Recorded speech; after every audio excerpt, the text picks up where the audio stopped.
we are analyzing the qualities of the Veda. Okay, that's what we are doing. So now there's another question. Okay, we have accepted that Vedas are the pramana. Some foolish people are not accepting, but actually it is proven that Vedas are pramana. Uh, what about others? There are some Upavedas. Upavedas means, like sub, right? They're not, because Vedas originally you have Rig Veda, Samaveda, Yajurveda, Atharva Veda, Puranas, Itihasas. But there are, like just now we have Vedangas, those that help in understanding Vedas. So similarly, you have sub-Vedas, right? Subordinate, you can say. So who are they? Upavedas. Like you have Ayurveda, Gandharva Veda, Dhanurveda, like this. Upavedas. So what about them? Can they also be accepted as pramana, right? Can you accept? Can we accept these as Shastra? Can we accept them as non-defective Shabda Pramana? Yes. Why? Because they follow the Vedas 100%. They follow, these Upavedas are following the Vedas 100%. What does that mean? That means any literature or any scripture which is following the Vedas 100% is also accepted as Shastra. Okay? Any literature which follows the Vedas 100% is also accepted, is also Shastra. Then you may say, how you're saying this? Who's who's the authority to decide? Vedas are the authority.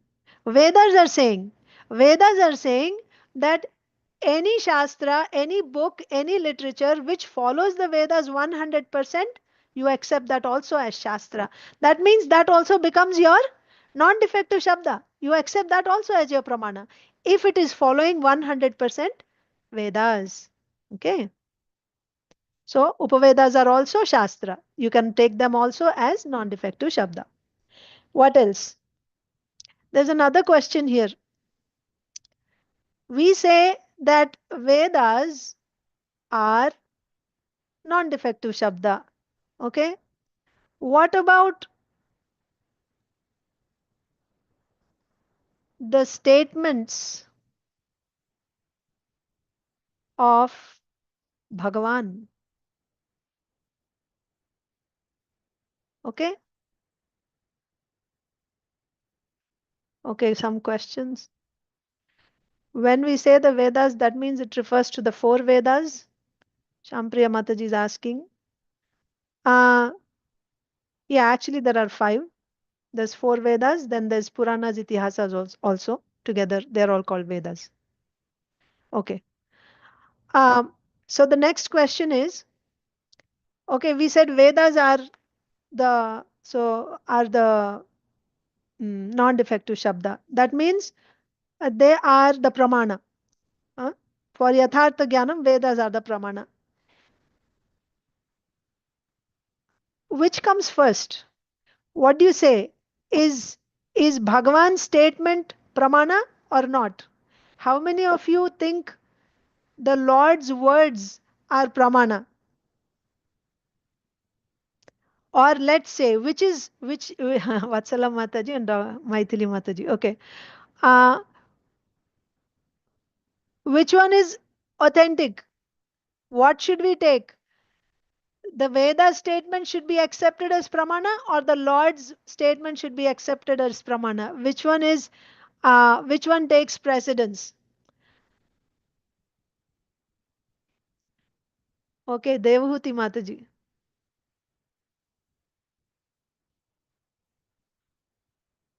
Yes, Mataji. Unmute. The Vedas. The Vedas. Why, Because the Mataji? Vedas point out to Bhagavan. The So Vedas point out to Bhagavan. if Bhagavan comes as an avatar and he says something which is not acceptable in the Vedas, he rejects it. In the case of Buddha. You're giving all the answers. Okay. Okay, Mataji. Thank you. Kirtida Mataji. 1 second.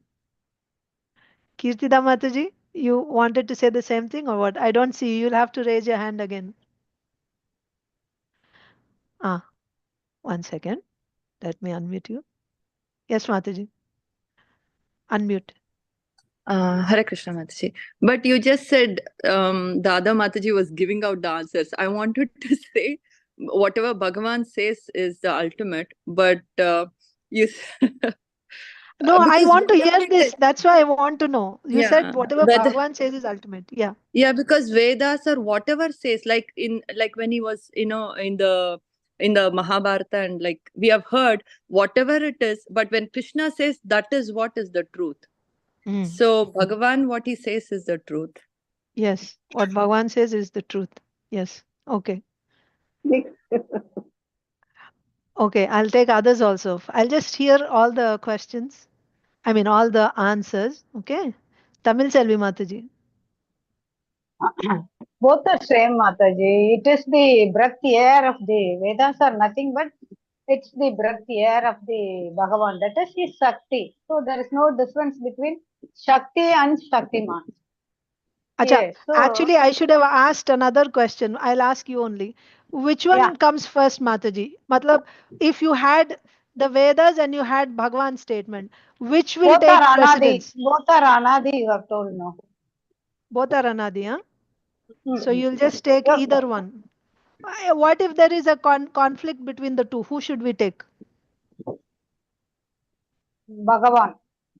You should take Bhagavan. Okay. Okay. Yes, Mataji. Thank you. All right. Next. Vatsala Mataji.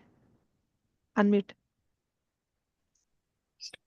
Mataji, according to Bhagavad Gita and all, Krishna says something that is the final truth. So Bhagavan is our final truth, nothing else. Bhagavan is our final truth. Yes. Yes. Okay.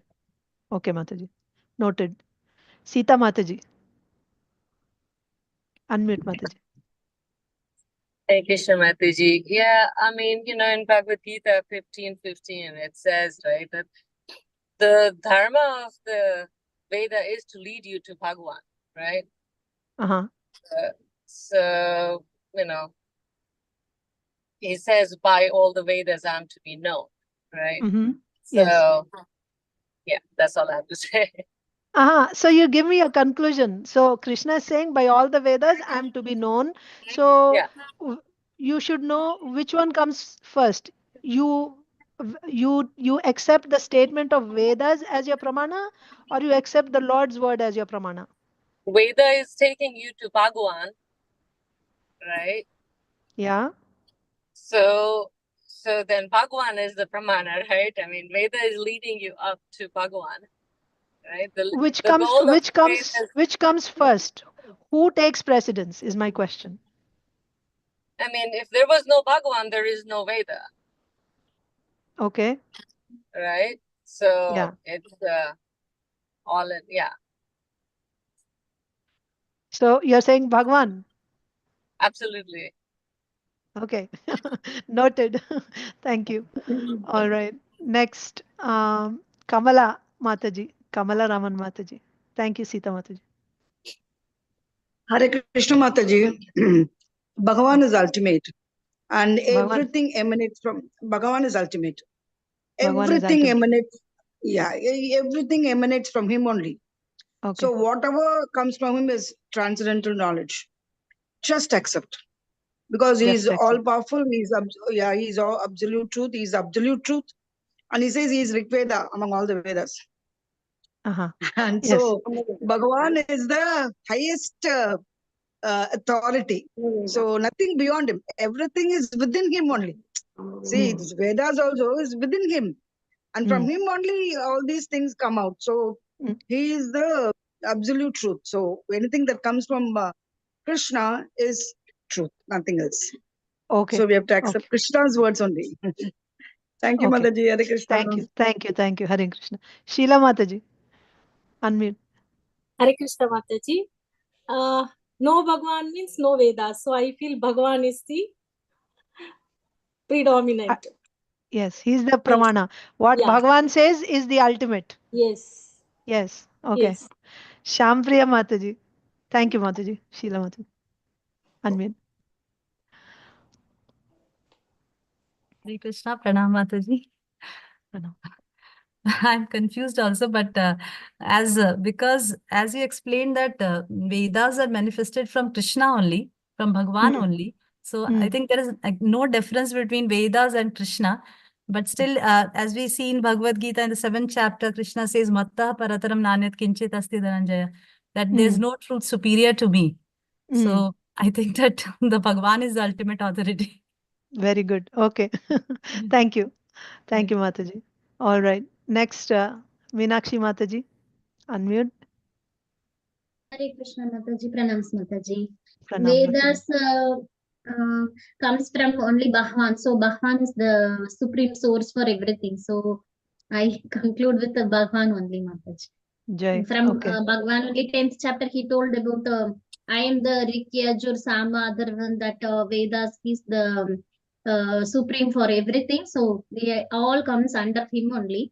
So it is stated in the clearly in the Bhagavad Gita. So I'm confirmed and confident with God, Supreme Lord only. Hare Krishna. Okay. Bhagavan.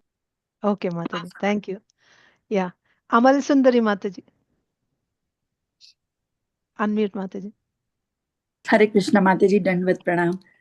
I also think Bhagavan is supreme because all the knowledge is coming from the Supreme Lord, and the Vedas are, as you explained, when the Lord wants all Vedas manifest and when he wants it unmanifest. So the source of everything is Bhagavan. So Bhagavan is supreme. Yes. Okay. Thank you, Mataji. Finally, yeah. Braja Devi Priya Mataji. Hare Krishna Mataji, Panchanga Pranams, Jai Shri Prabhupada. Yes, Jai Shri Mataji, from only Lord Vedas come, but still in this material world, we don't know who is Lord. So only Vedas can confirm, or if someone claims to be Bhagavan, we have to have evidence, oh, this is the Bhagavan that I have to worship. So I believe Vedas should be the first pramana we should accept. Okay. Okay. Noted, Mataji. Thank you. Shri Vidya Mataji. Unmute, Mataji. Hare Krishna Mataji, Dhanapranam. Mataji, is Bhagavan is ultimate. This Vedas came from Bhagavan only. So, like Vedas has Shruti is like our mother. If we can ask who is our father, no need to ask everyone. Direct we can ask. So Vedas we can take as a pramana. But ultimate means Bhagavan only, Mataji. Again, Mataji. You said Vedas. As per Upanishad, these Vedas are like Shruti na Mataji. It came from Bhagavan only. Yeah. So if these Vedas are telling like Krishna is the supreme, is our father. If for example in material, if who is our father means we can ask only our mother, right? No need to ask anyone. So same like from the Vedas we can know the supreme like that. So our pramana is, you're saying Vedas or the Supreme Lord? What's our pramana? We can take as in material pramana is Vedas because Vedas came from Bhagavan only. That is my understanding, Mataji. So your understanding is Vedas are the pramana? Yes. Huh? Yes. Okay. Yes, Mataji. Thank you. Yeah. Vidya Saraswati Mataji. Unmute, Mataji. Sorry. In Bhagavad Gita, 15th chapter, 15th slogan, Sarvasya chagam kriti sannivishto matta smriti jnanam apoganam cha vedai sarve ragameva vedyo vedanta krit veda videva chagam he ultimately said that aham eva vedam. I am the only person you have to know about. And everything is coming from me. Mattaha means from me. Smriti, that is our Smriti Jnanam Apohanam, including our forgetfulness. Apohanam cha coming from him. Veda is aham. Ahameva Vedam. Ahameva Vedya. But he does not say that Vedanta Krit. It is not created. It is manifested from me. So he is the ultimate authority to say so. So we have to follow his instructions, and if we study Veda correctly and sincerely, then we can ultimately know something about him. Not we can't understand him fully, but we can get some kind of knowledge from the Vedas. Yes, But Mataji. he is Thank the you. ultimate authority. But he said so. He is the ultimate authority. Okay. Okay. Thank you very much, all of you. I'm sorry I won't be able to take any more feedback from you because we are running out of time. I'd only have one more session, tomorrow's session left. I have to cover so much more, but thank you all so much.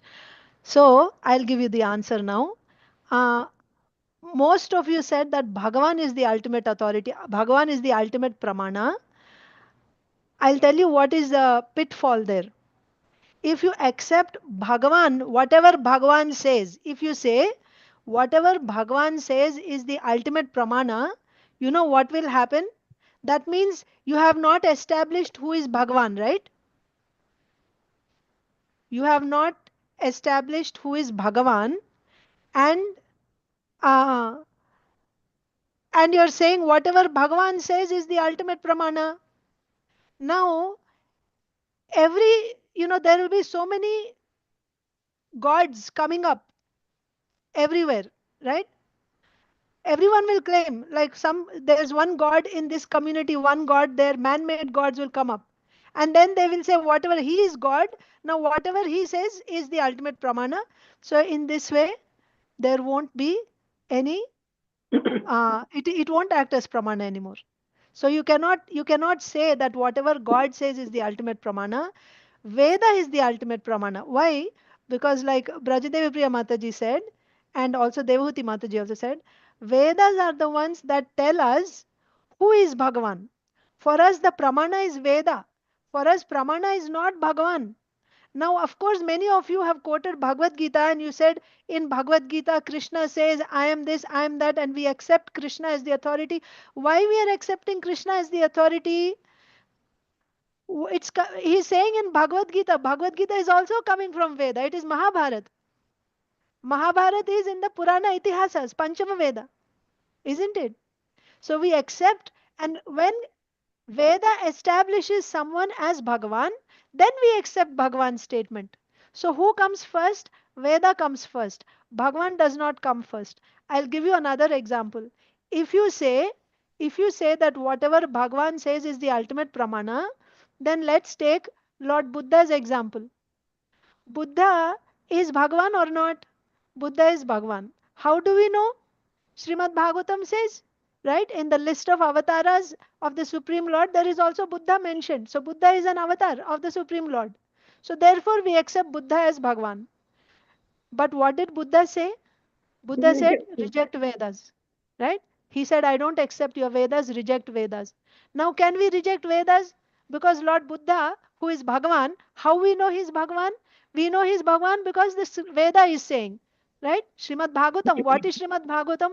Srimad Bhagavatam is not only Veda because it is Purana, right? It is a Veda. It's a Veda, but not only Veda, it is the essence of all Vedas. In that Srimad Bhagavatam, it is established that Buddha is Bhagavan. So if Buddha is Bhagavan, we accept Buddha as Bhagavan, but still the same Veda is saying, don't accept the teachings of Buddha. You accept Buddha as Bhagavan, but don't accept the teachings of Buddha. So we don't accept the teachings of Buddha. Buddha said, reject Vedas. We don't reject Vedas. Also, one of you said Vedas is our mother. I think Devahuti Mataji said Vedas is the mother and Bhagavan is father. How do you know who your father is? Your father, you know about your father from your mother only. right? Mother tells you who your father is. That's when now you have a relationship with father because the mother showed this is your father.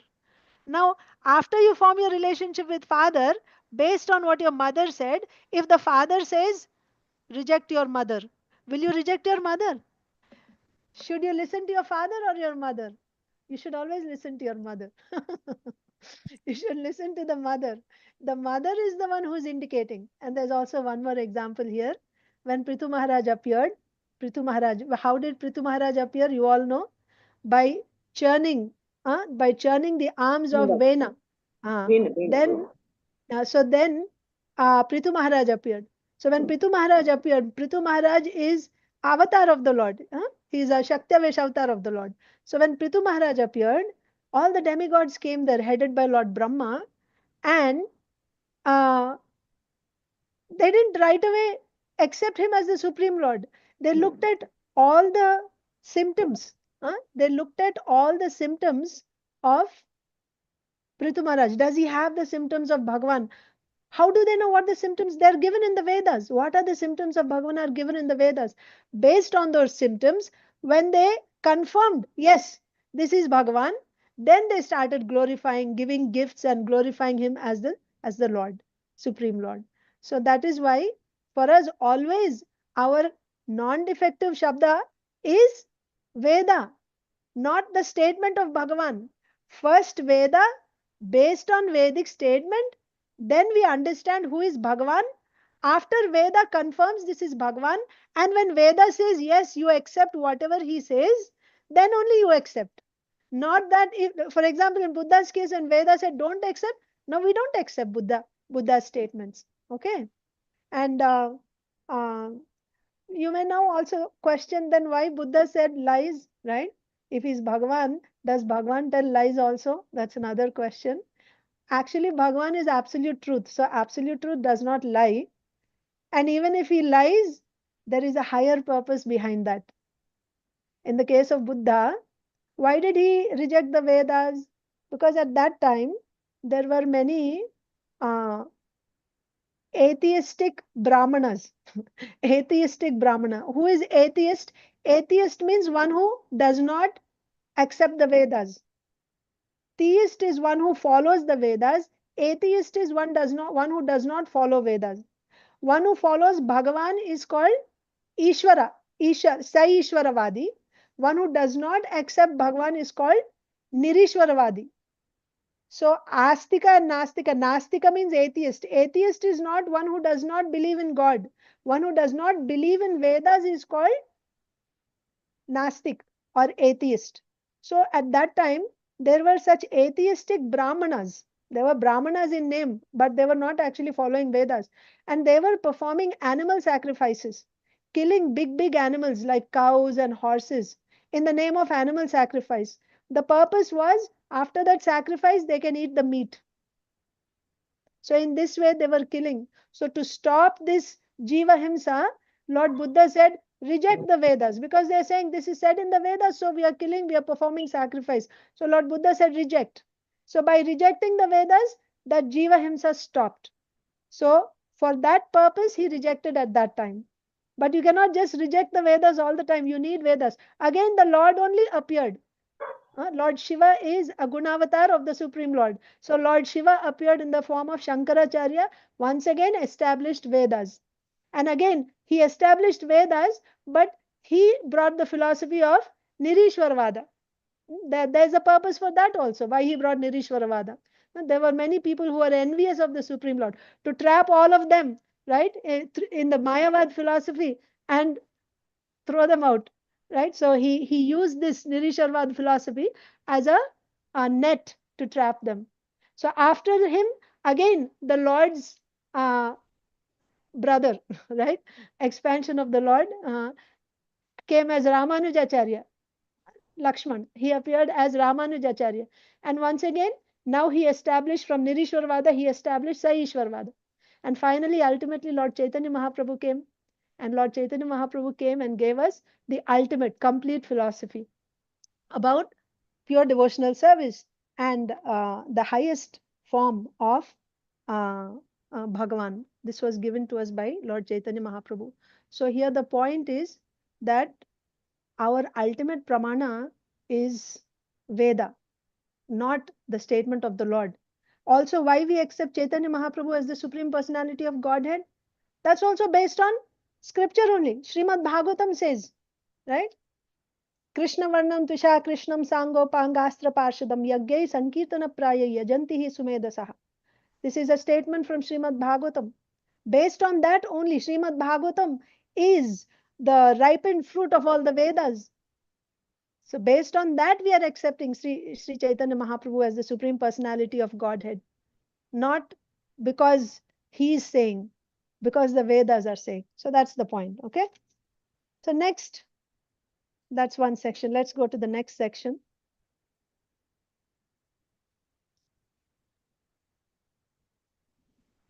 So this we saw about Buddha here, right?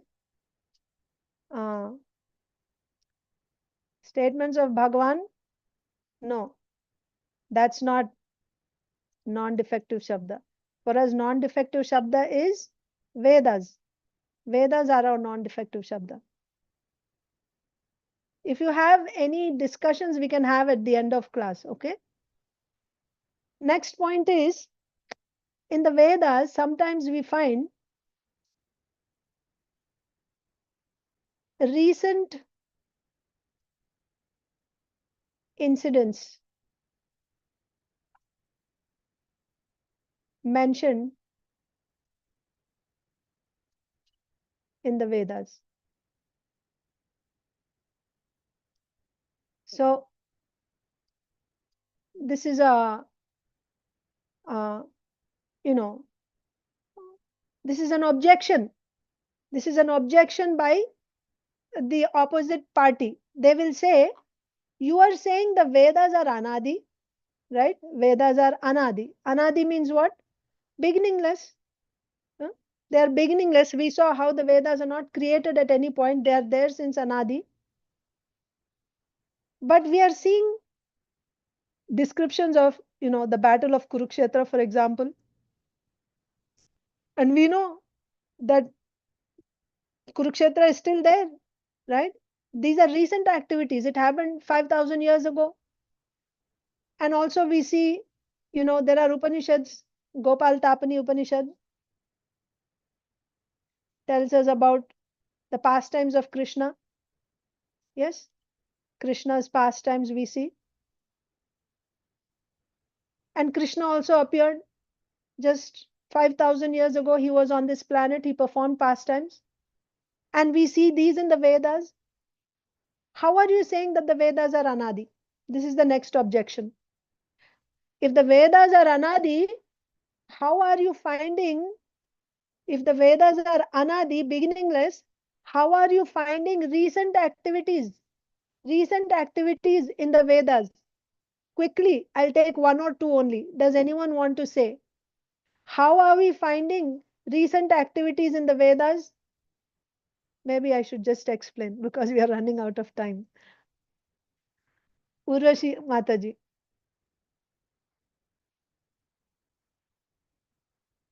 Yes, Mataji. Unmute.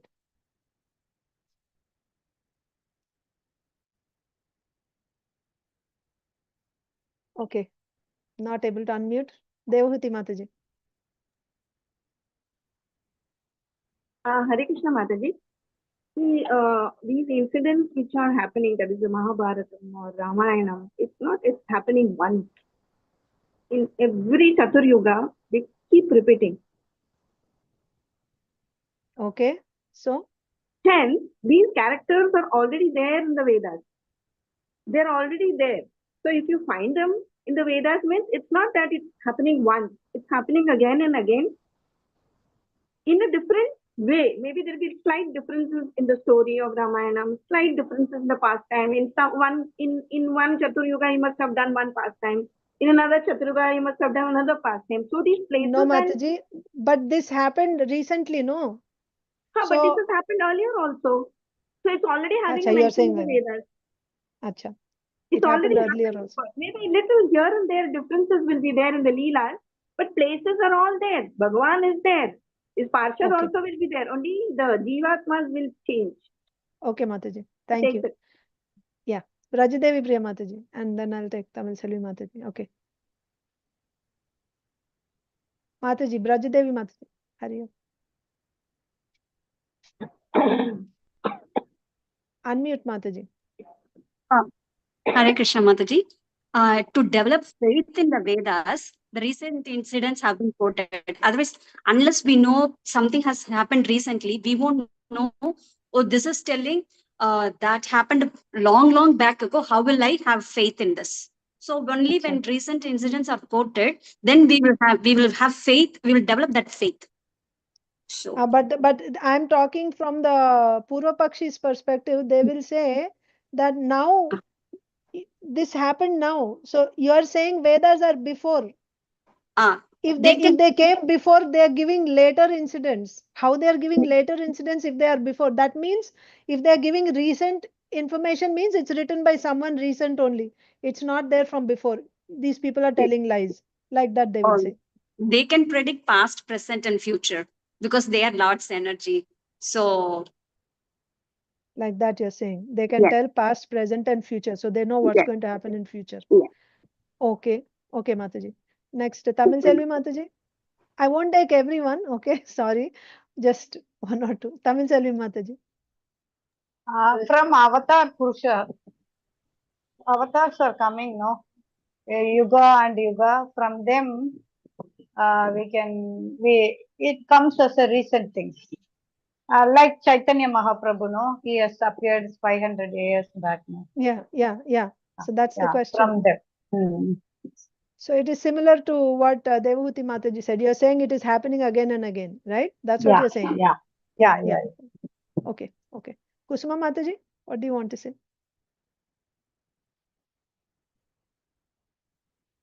Hare Krishna Mataji. Yeah. Hare Krishna. Earlier you explained that criteria of non-defective Shabda. In that non-defective Shabda should be explain all the Laukika, Alaukika, and also future, present, and past. So like that we so like that they're able to explain. Okay. Yes, Mataji. Future also. Recent, past, future, and all. Present also. Yeah. Okay. I'm understanding like that. Hare Yes. Krishna. Hare Krishna. Thank you, Mataji. Thank you. Okay. So I will tell now. I'm just running out of time. So that's why. Okay. Thank you. So here the point is, I will now go systematically the way Srila Jiva Goswami explains. So thank you for your input. The question is, why do we find recent history in Vedas? And how can we accept that if we are finding recent activities, right? Sri Chaitanya Mahaprabhu's activities, Mahabharat, you're seeing the battle of Kurukshetra. These happened recently, and you're saying the Vedas are anadi. How are you going to establish the Vedas are anadi if they're talking about yesterday's activities? And also you can say Vyasdev has written, right? Vyasdev has given us, right? The written form of Vedas we got from Vyasdev, and you're saying no person wrote it. What do you mean? So such questions will come. So this is how Srila Jiva Goswami is answering. Let me share the screen.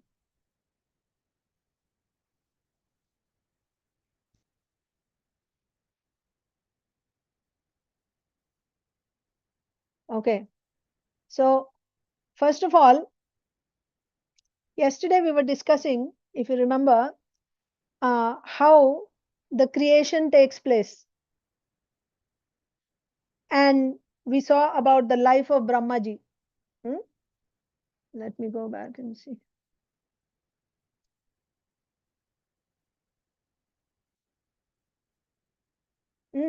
So we discussed this yesterday, how from Karnodakshai Vishnu, after his glancing, Prakriti has created the universes, and then Brahmaji is born. Then we also saw Brahmaji lives for 100 years. Yes. Then we saw his duration of 1 day and 1 night. Yes. 1 day is 1000 Mahayugas, we said. So after every day, at the end of Brahmaji's one day, there is a pralaya, annihilation. There is partial annihilation. Similarly, at the end of one Mahayuga also, right? Yugantere, at the end of a yuga, there is a pralaya. That means there is partial annihilation. So after annihilation, the Vedas are lost from the human society. When there is pralaya, now the Vedas are not available. They are not there in the human society.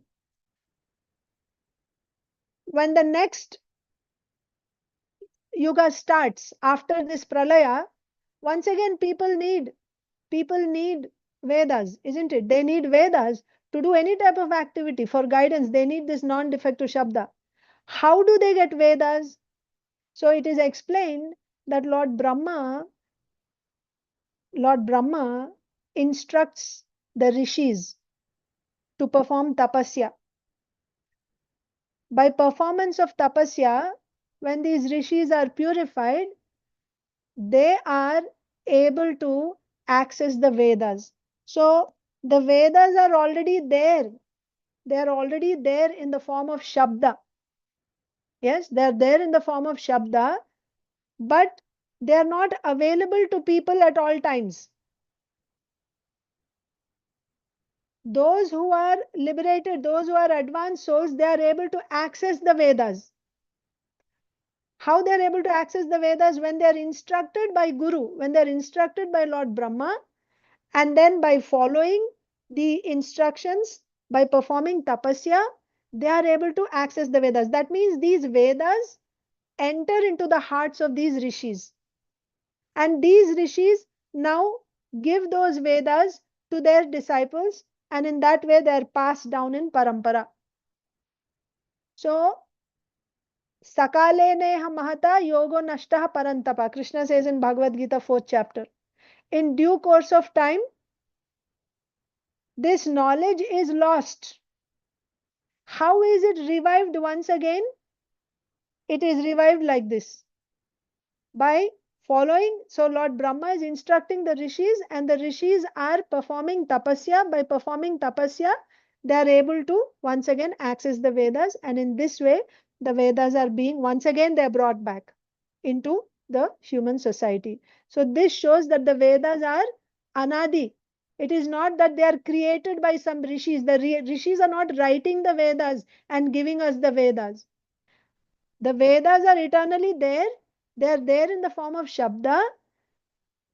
By performing tapasya, they are able to access. And how they are performing tapasya? By the instruction of Lord Brahma, they are performing tapasya. Then they are able to access the Vedas. Once they access it, now they give it. And that's how the whole human society is getting the Vedas. And again, in due course of time, when the Vedas become lost, once again, some advanced rishis, they perform tapasya and they are able to tap. They are able to access the Vedas. The Vedas enter into their hearts. So this shows that the Vedas are anadi. And one more thing is we saw yesterday when we discussed Lord Brahma's life. So one kalpa means one day. At the end of one day, Lord Brahma sleeps. Yes. What happens, at the end of one kalpa? If you remember that picture of the universe.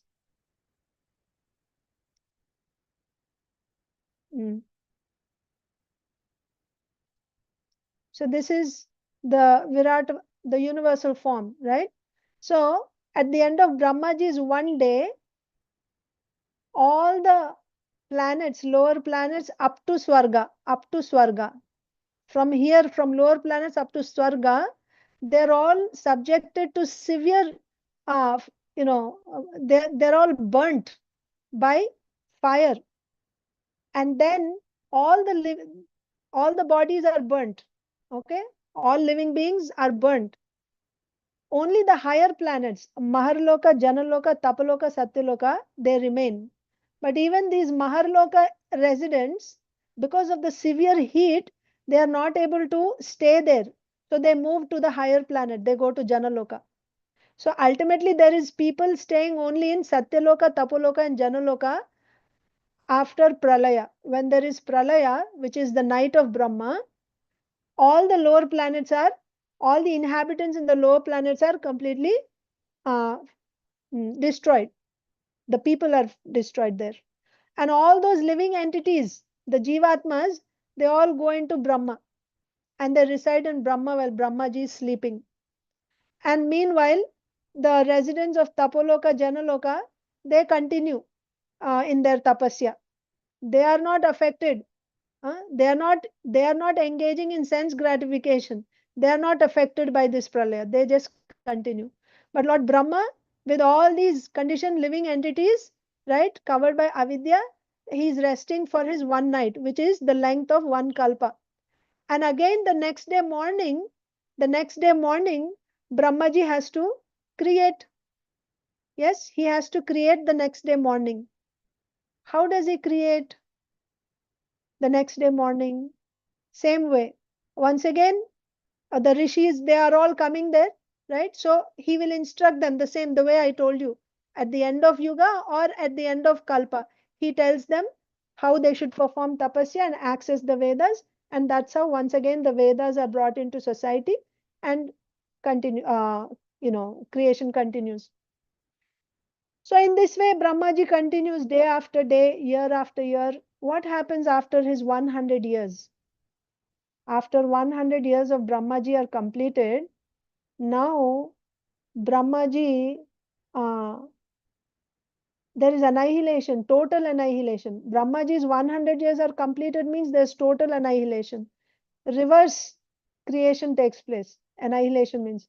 So everything is going back, right? The gross goes into subtle and ultimately everything grows into Prakriti. Prakriti also goes back into Karanodakshaya Vishnu. If you remember, I said, now Karanodakshaya Vishnu closes his eyes. Again, when he opens his eyes the next time, another creation starts. When there is another creation, once again, there are so many living entities, so many universes are created. Each universe has a Brahmaji. Same procedure, one Brahmaji comes. This Brahma who's coming now in one universe, he is not the same as the previous Brahma. He is not the same as the previous Brahma. He is a new person completely. It's a new creation. The first person born there is Brahmaji, and now he has the task of creating. What does he have to do? He is responsible for secondary creation. That means he has all these jivatmas covered with avidya, and he is supposed to create various species, trees, animals, snakes, insects, demigods, human beings, rakshasas, pishachas, so many species he has to create. How is he going to create? How does Brahmaji create all these various species? And it is also interesting, it is very interesting that when he creates exactly the same way as the universe was before. That means there is one sun, there is one moon, right? And then all the demigods, they will stay in Swarga. The demons, they say, stay in lower planets. Those who follow Dharma, they stay on the earthly planets. And also there's Brahmana, Kshatriya, Vaishya, Shudra. And these are the duties for Brahmanas. These are the duties for Kshatriyas. And then water means it is that liquid which quenches thirst. Everything exactly the same way he's creating like before. How is he able to create? Who is giving him that information? How to create? Where is he getting that knowledge from?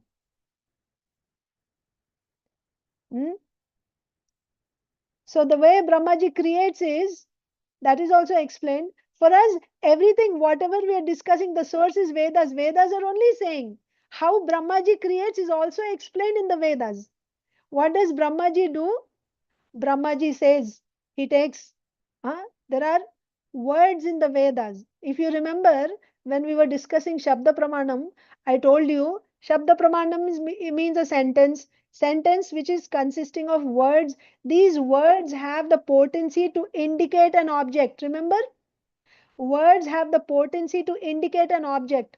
So, Brahmaji is uttering some words from the Vedas. So, if he says, let there be water, immediately as soon as he says water, the name water is indicating the object water. The name is indicating the object, the liquid water. There is a tight connection between the name and the object.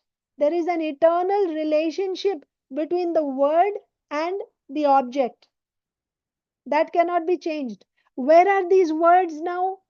All these words are in the Vedas. How did Brahmaji get these?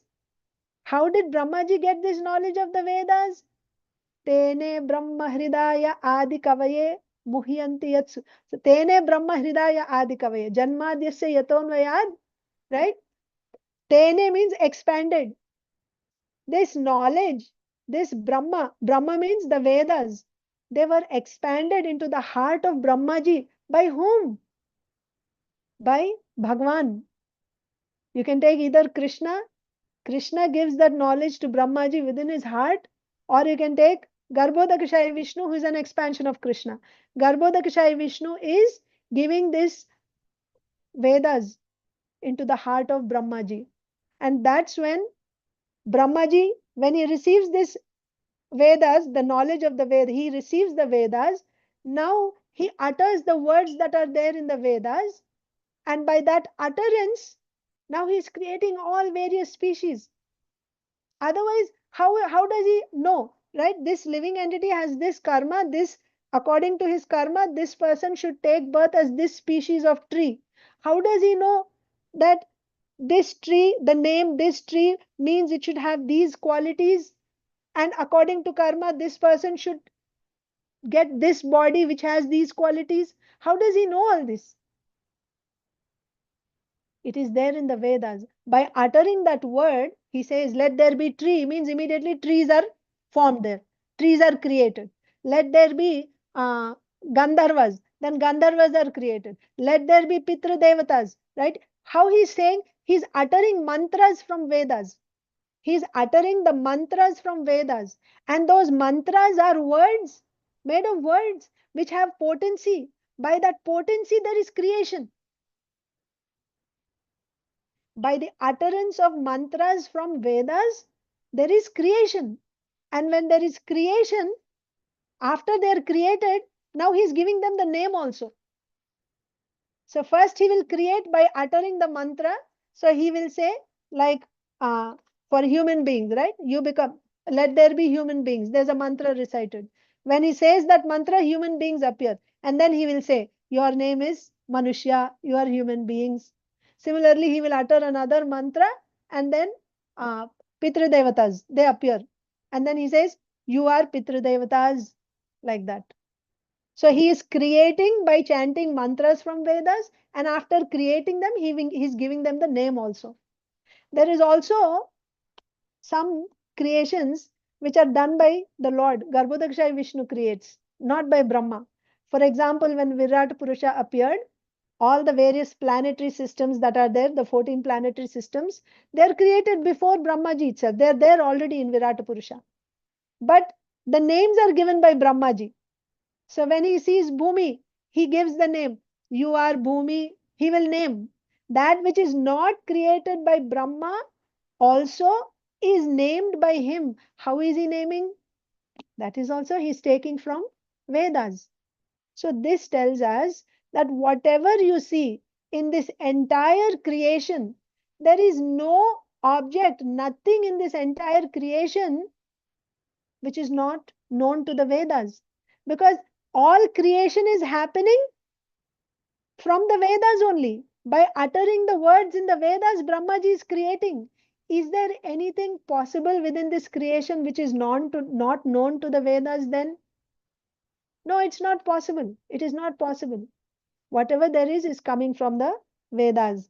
That means the Vedas are our non-defective ultimate pramana.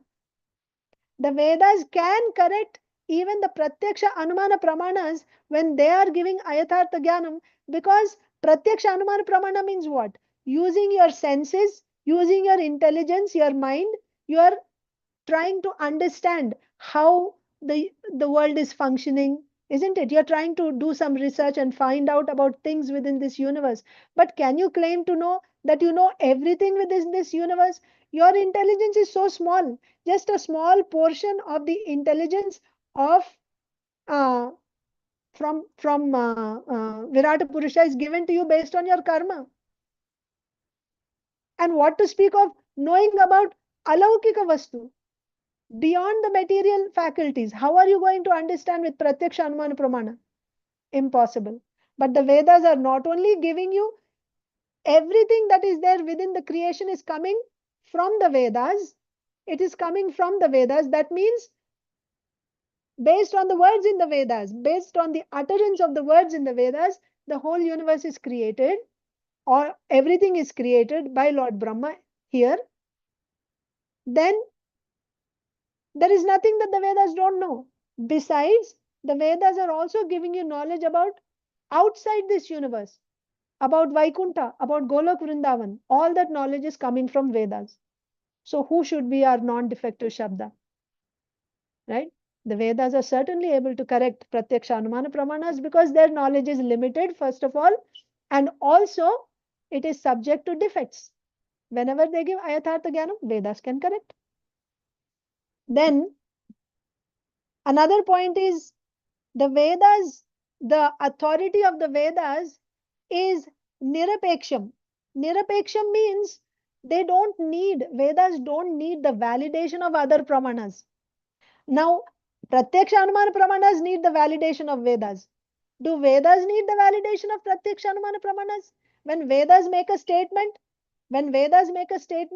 does it have to comply with what the pratyaksha anumana pramanas are saying? No. If the Vedas are saying something, that is the ultimate pramana. They don't need any validation from anyone else. For example, you take cow dung, right? Vedic statement is the stool of any animal is contaminating. Yes, when you touch the stool of any animal, you have to take bath. That's what the Vedas say. Now, using your anumana pramana, you will say, okay, Vedas say that the stool of any animal is contaminating all animals, including cow. Cow dung also is an animal stool. So therefore, that is also contaminating. Your anumana pramana is wrong here. Because the same Vedas say that cow dung is purifying. It purifies even the contaminated. Contaminated places are purified when you bring cow dung there. Your anumana pramana is not able to support this. Now, because your anumana pramana is not supporting, can you reject the statement of the Vedas? Or if somebody is following the Vedas, simply on the authority of because this is said in the Veda, I will accept it. Even if it doesn't match with my logic, right? Even if it doesn't match with my logic, I'm accepting because this is said in the Vedas. Can you call that blind faith? Can you call it foolishness? Blind faith, you're just following because it is said in the Vedas, even though it does not make sense to my logic. Can you say that? No. Why? Because Vedas pramanam is nairapeksyam. Yes, Vedas pramanam is nairapeksyam. Yes, Mataji, Girisha Mataji. So nairapeksyam means it does not require, right? It does not require authentication. It does not require validation or certification from some other source. When any statement is said in the Vedas, that is a proof in itself. Whatever is said in the Vedas, that is the proof that it is a fact. It's not that when something is said in the Vedas, then it has to be validated by someone outside.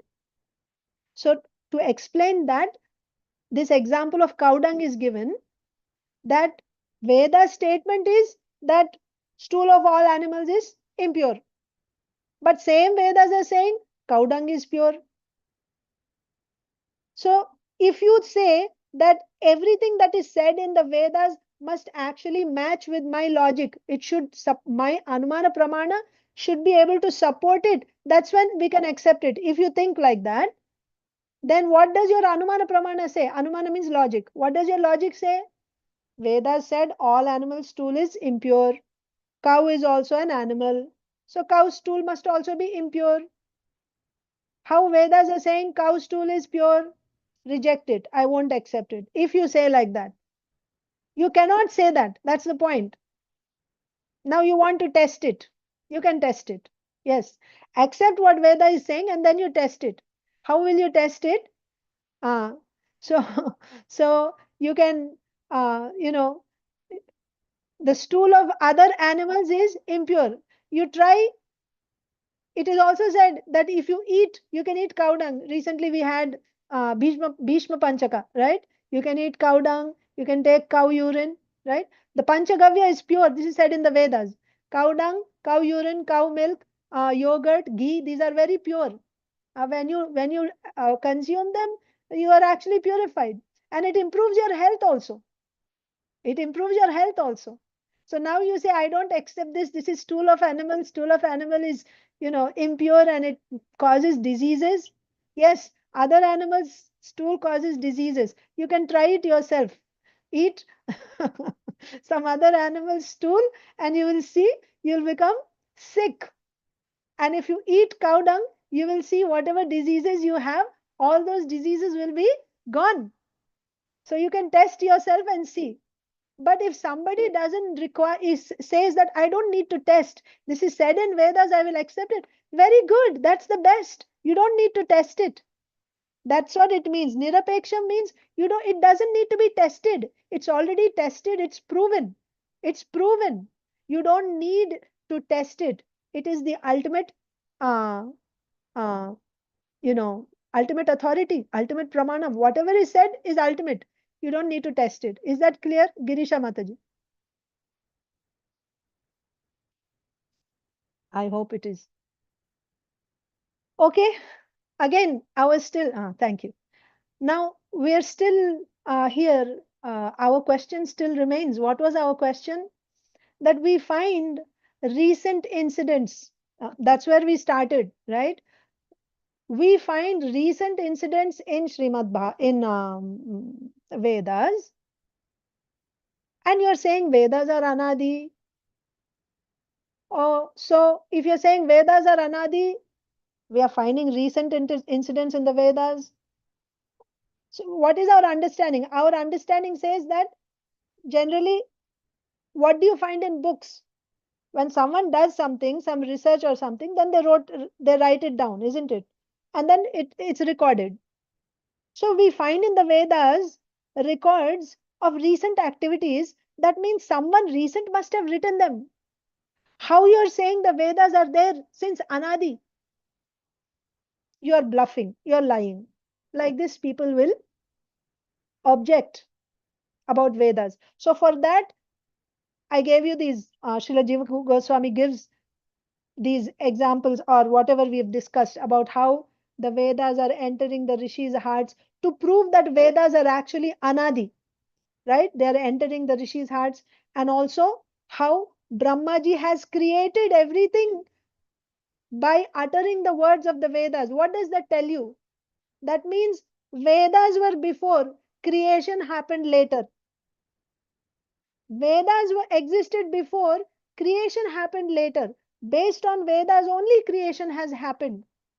So that point was being made there. Okay? And also that Vedas are anadi. They are anadi. They were not created at any point. But still we are finding recent activities in Vedas. How do we explain this? One more point was that Vedas have all knowledge, because everything that is created in the universe, it is created based on the words in the Vedas.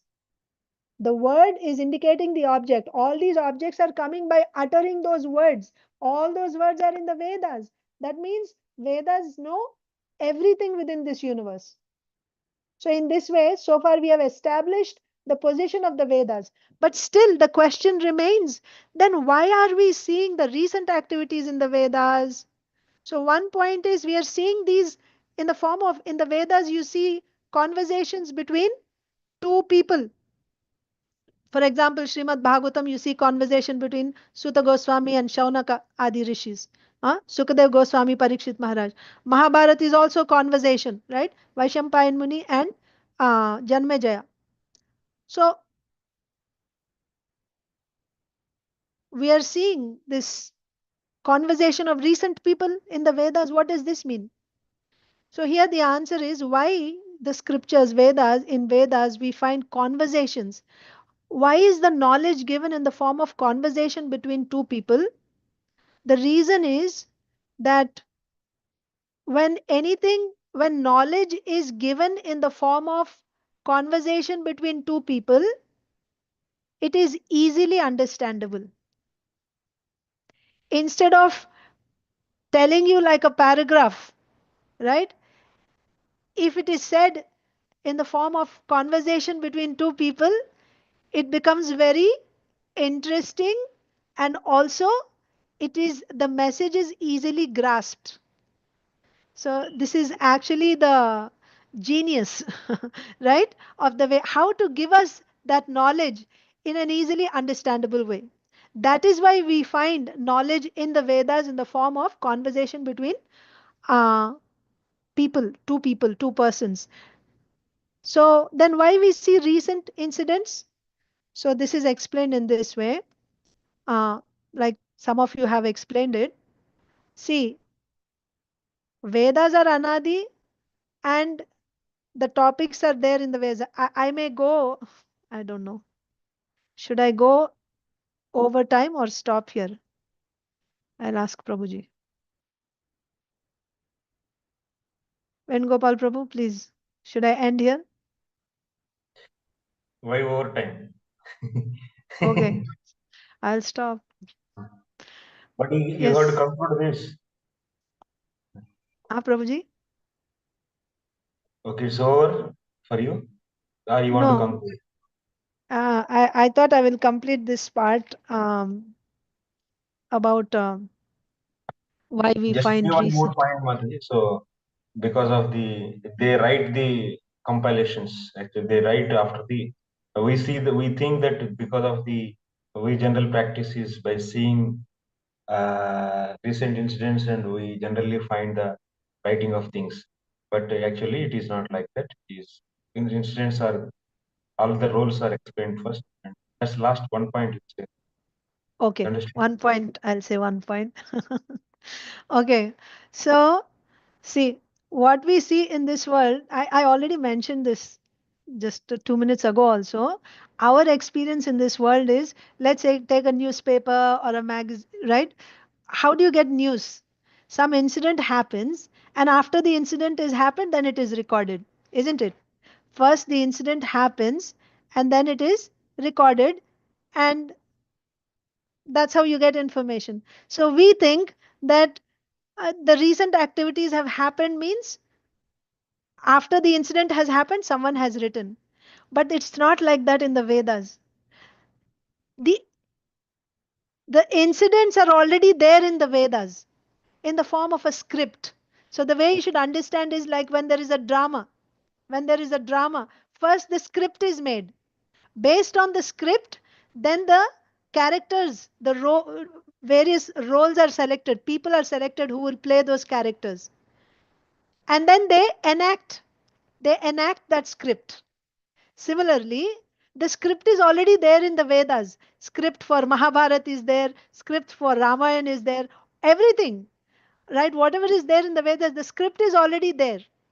Then, from time to time, like one Mataji said, they happen at regular intervals. These pastimes are happening at regular intervals. And at that particular time, qualified living entities are chosen to play those roles. And of course, the Lord and his eternal associates, they'll be the same. They will come. But other people who will best fit according to their karma into those roles, they will be there. For example, let's say there's Duryodhan, right? So someone who fits into that character like that, they will come and they will play, and that whole pastime happens. So even though you see recent incidents, it doesn't mean that the Vedas are written after the incident. Rather, Vedas are there eternally. The script is there already. Only it is enacted from time to time at regular intervals.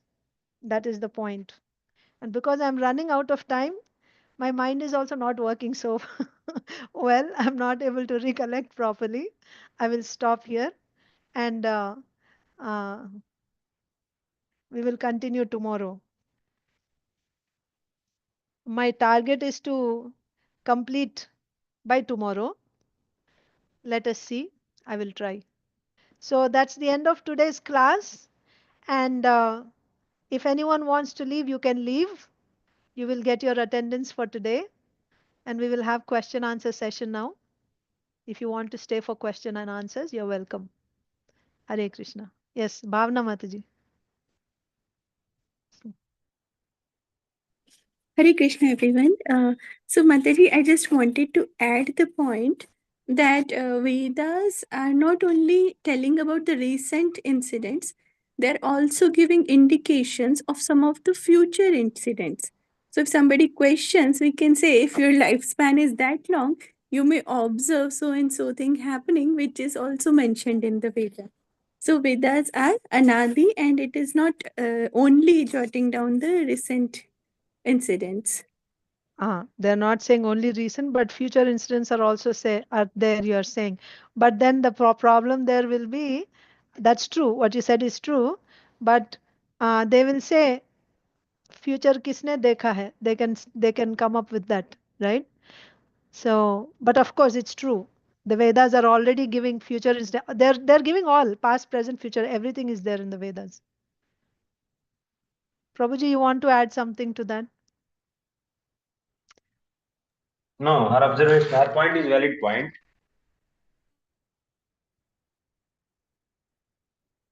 That's all. Yes. So, but main opponent's view is, since there are the recent incidents are there, and the opponent is arguing that with us.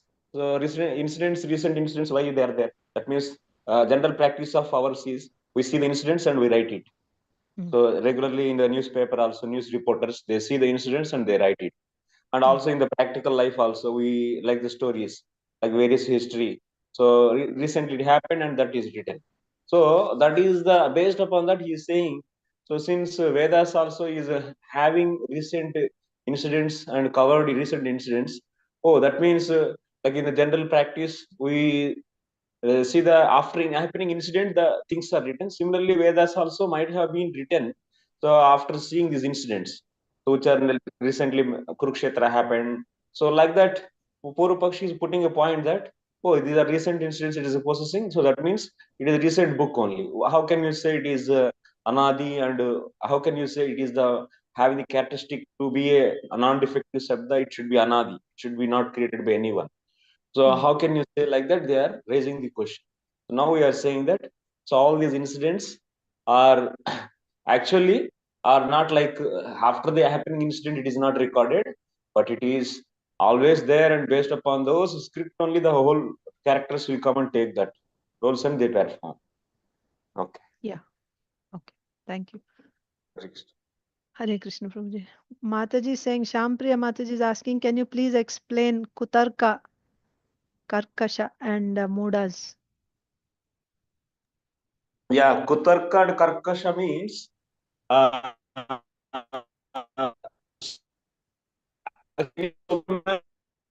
your voice is breaking, Prabhuji.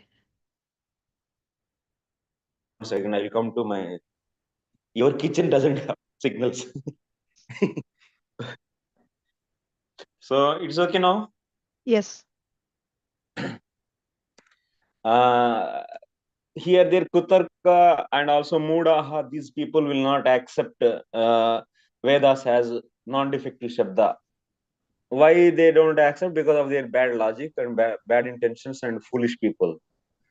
Why we say them as foolish people if they are not accepting our proposal? That means Vedas has the non-defective Shabda. Why they are foolish? Because you see how we approach we have seen all the whole universe. How many pramanas are possible? Only 10 pramanas are possible. That means there are only the 10 ways who can recollect who can get the right knowledge. Actually, the sources for the right knowledge is the 10 ways only, these 10 pramanas. And we have taken all those 10 pramanas. Then after that, we summarize those into the three, means pratyaksha, anumana, and shabda. So then after that, we thoroughly, that means verified those. That means pratyaksha and anumana, they are not independent, and they are also always obeying the non-defective shabda, and they are also dependent on them. And even the things which are not approachable by them, non-defective shabda can approach. Like that, we have seen many features. So then finally, we concluded non-defective shabda is the supreme. That means is the highest authority it is possessing to establish anything. And such a non-defective shabda is, we are saying that Vedas. And if you don't accept Vedas, can you show anything else? That means, like we have also discussed previously, just yesterday before yesterday class. Even if you try to establish as a non-defective shabda, some 100 people, some people bring the people of the whole world, and let us take the opinion of everyone, and then we all of their statement can we establish as a non-defective shabda. So we cannot establish, because it's impossible to bring all the people, because in future also so many people will come, and so many people have so many different opinions, and we cannot conclude all the people's opinion, ultimately people's opinion, as the non-defective shabda. So that means we are asking the opponent, where is any other source, another way to establish something as a non-defective shabda? Do you have anything like that? And you don't have anything. So that's why we stopped all the possibilities. That means there is only one way is possible, that is we should accept the Vedas. Can you show any another way than this, another thing than this, other than the Veda? So you cannot say. But still, if you don't want to accept that Veda as the non-defective shabda, then what can we say that person? What can you say about him? Actually, he is a completely foolish person. So, because we systematically eliminated all the pramanas and we established non-defective shabda as highest, and then that means we brought everything properly, systematically, very convincing way and logically, and all the ways. And then after that, we established that non-defective shabda as Vedas. And if you don't want to accept Vedas as highest authority, then what we say then? So that's why we call them as kutarkas, actually bad logic. Okay. And Shampriya Mataji. And Karkasha, Prabhu? Karkasha. Mataji, Karkasha, kutarka, muda, all the adjectives. They are all adjectives. Hard-hearted. Karkasha means hard-hearted people. Kutarka means bad logic. Muda means foolish. Yes, because that Muda word also comes in the Bhagavad Gita 7th chapter. That Muda, Maya, Parita, Jnana, they are not able to surrender to the Lord. That the same Muda? That's the word. Yeah. Okay, thank you, Prabhu. Okay. Anyone else has any questions?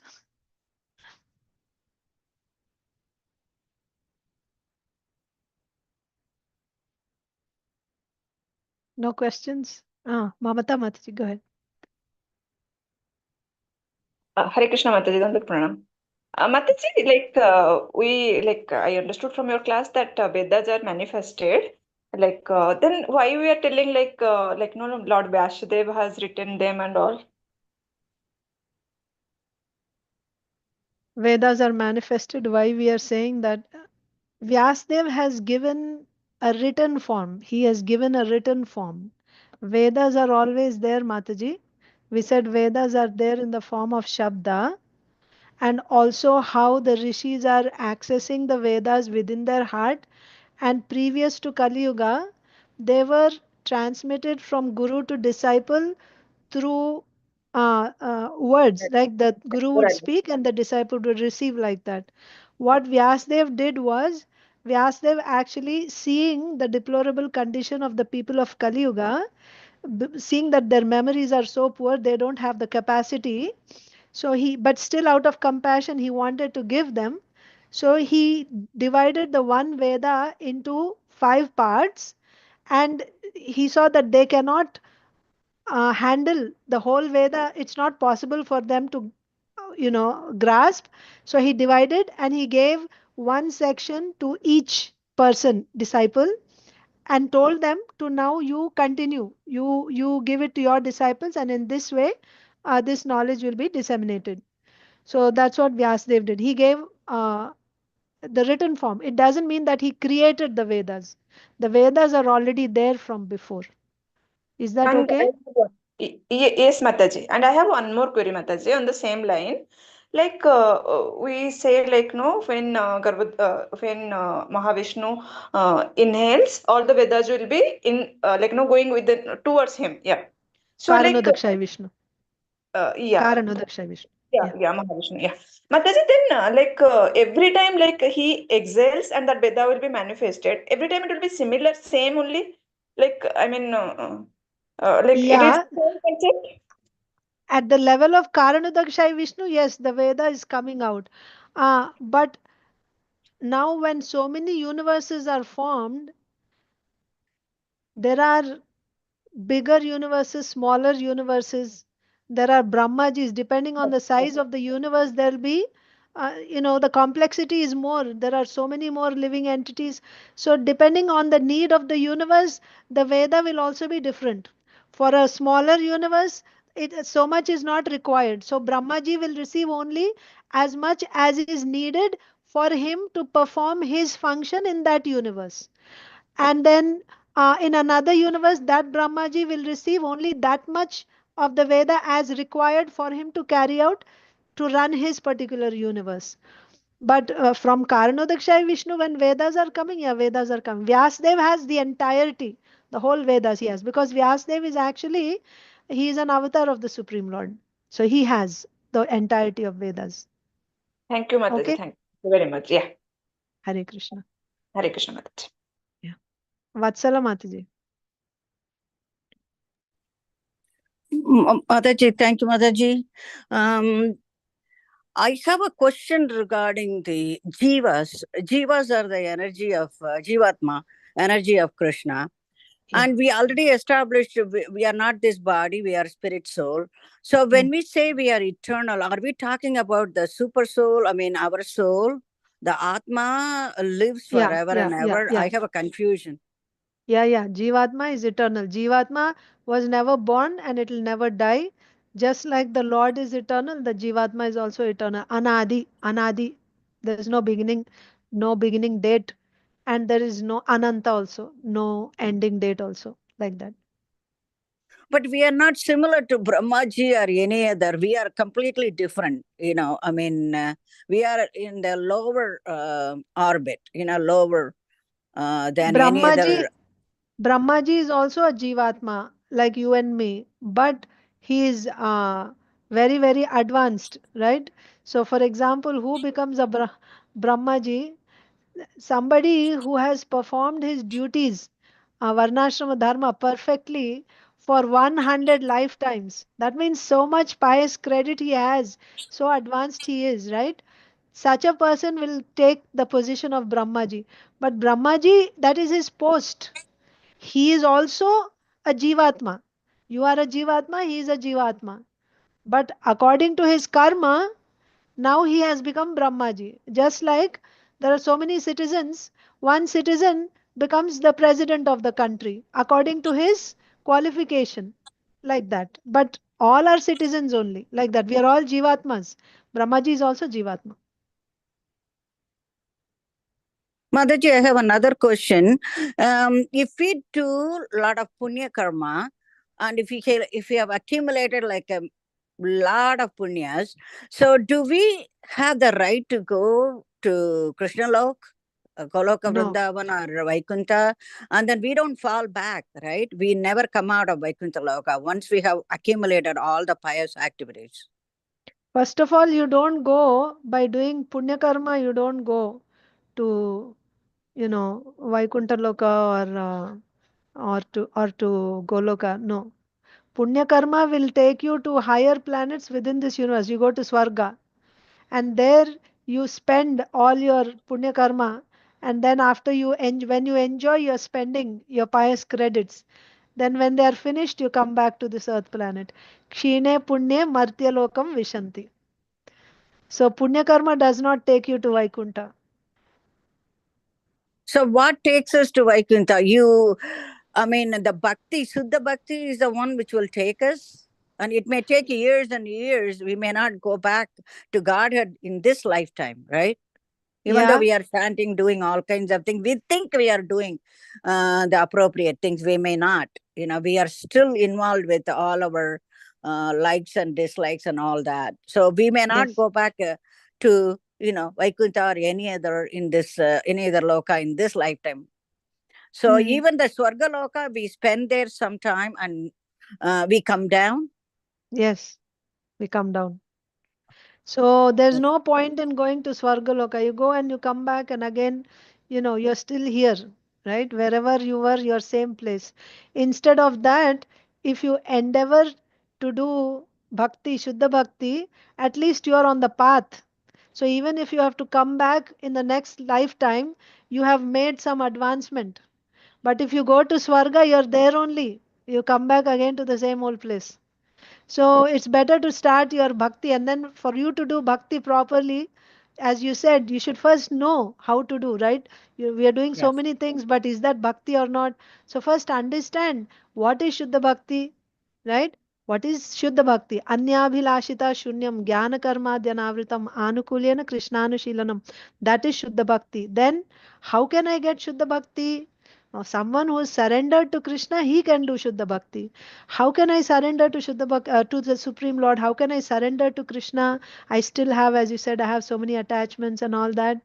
Then, when you get full faith, Dhrida Shraddha in the Supreme Lord, then you will surrender.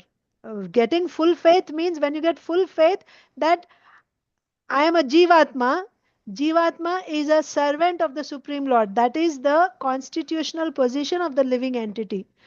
Being a servant of the Supreme Lord is my constitutional position.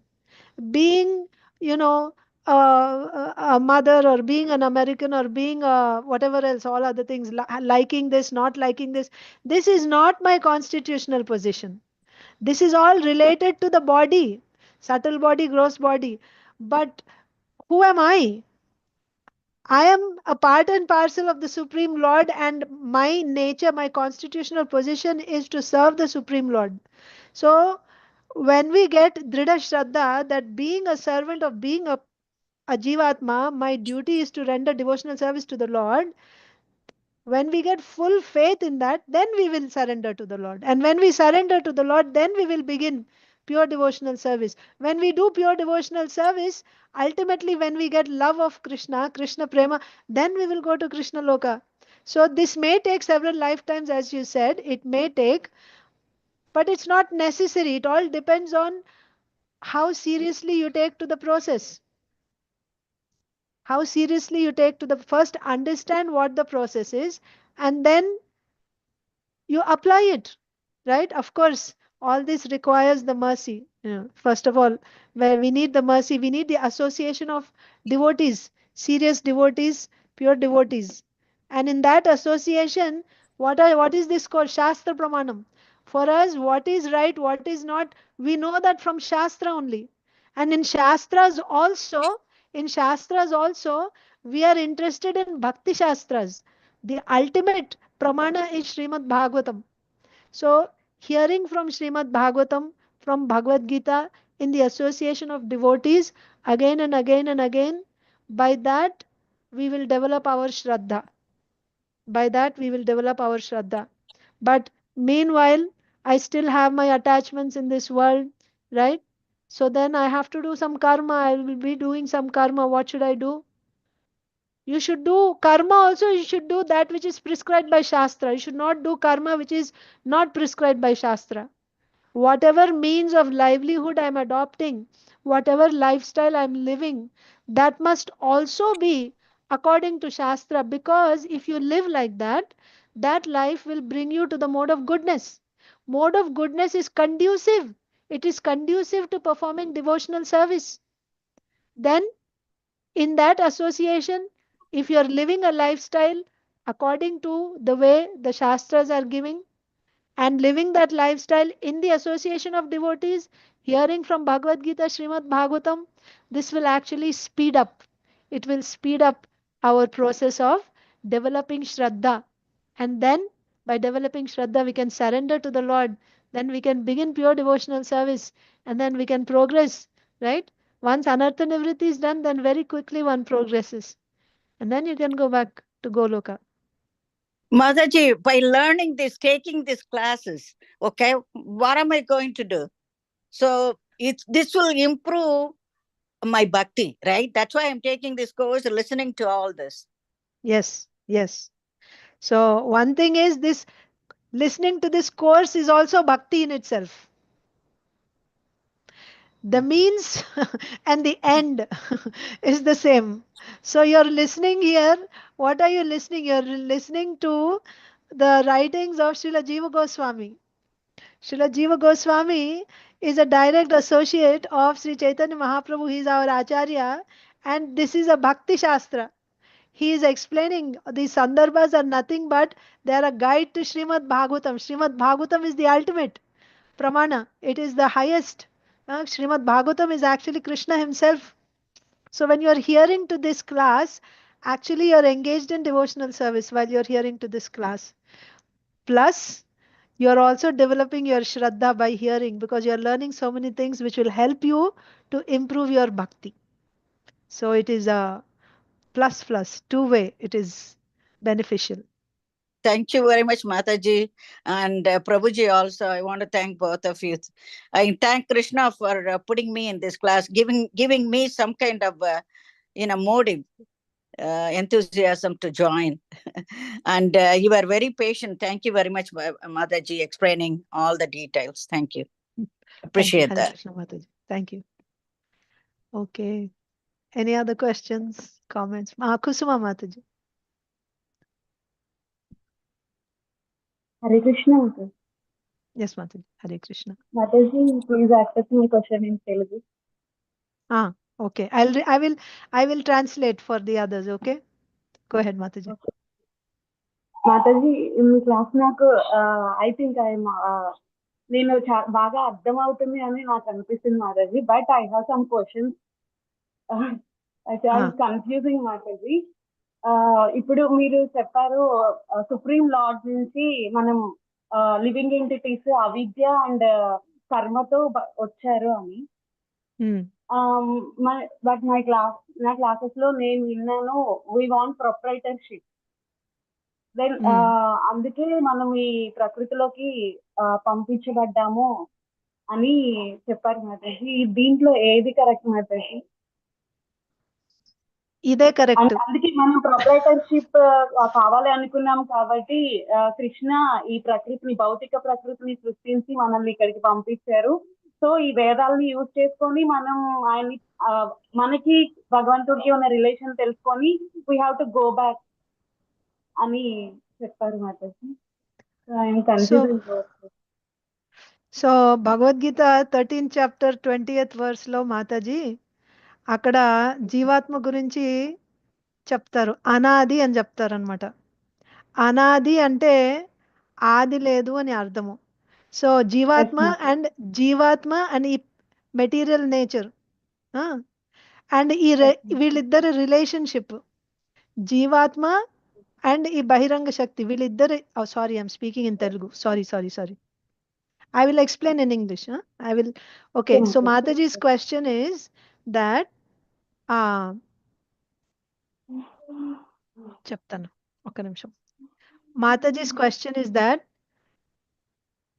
she heard that she feels that whatever I'm speaking in this class, she's understanding, but she has some questions. She wants answers to those questions. So her question is, just now I explained that the Jivatma is covered by avidya and karma, and that Jivatma is coming from Karnodakshay Vishnu, and again going back into Karnodakshay Vishnu. But she heard that the living entity was sent to this material world by Krishna Because the living entity wanted proprietorship. The living entity, the Jivatma wanted proprietorship. Therefore, the Jivatma was sent to this material world. And also the Lord sent Vedas so that the Jivatma will learn the lesson and again go back to him. So which one is correct? What she heard before is correct, or what we said here is correct? That is her question.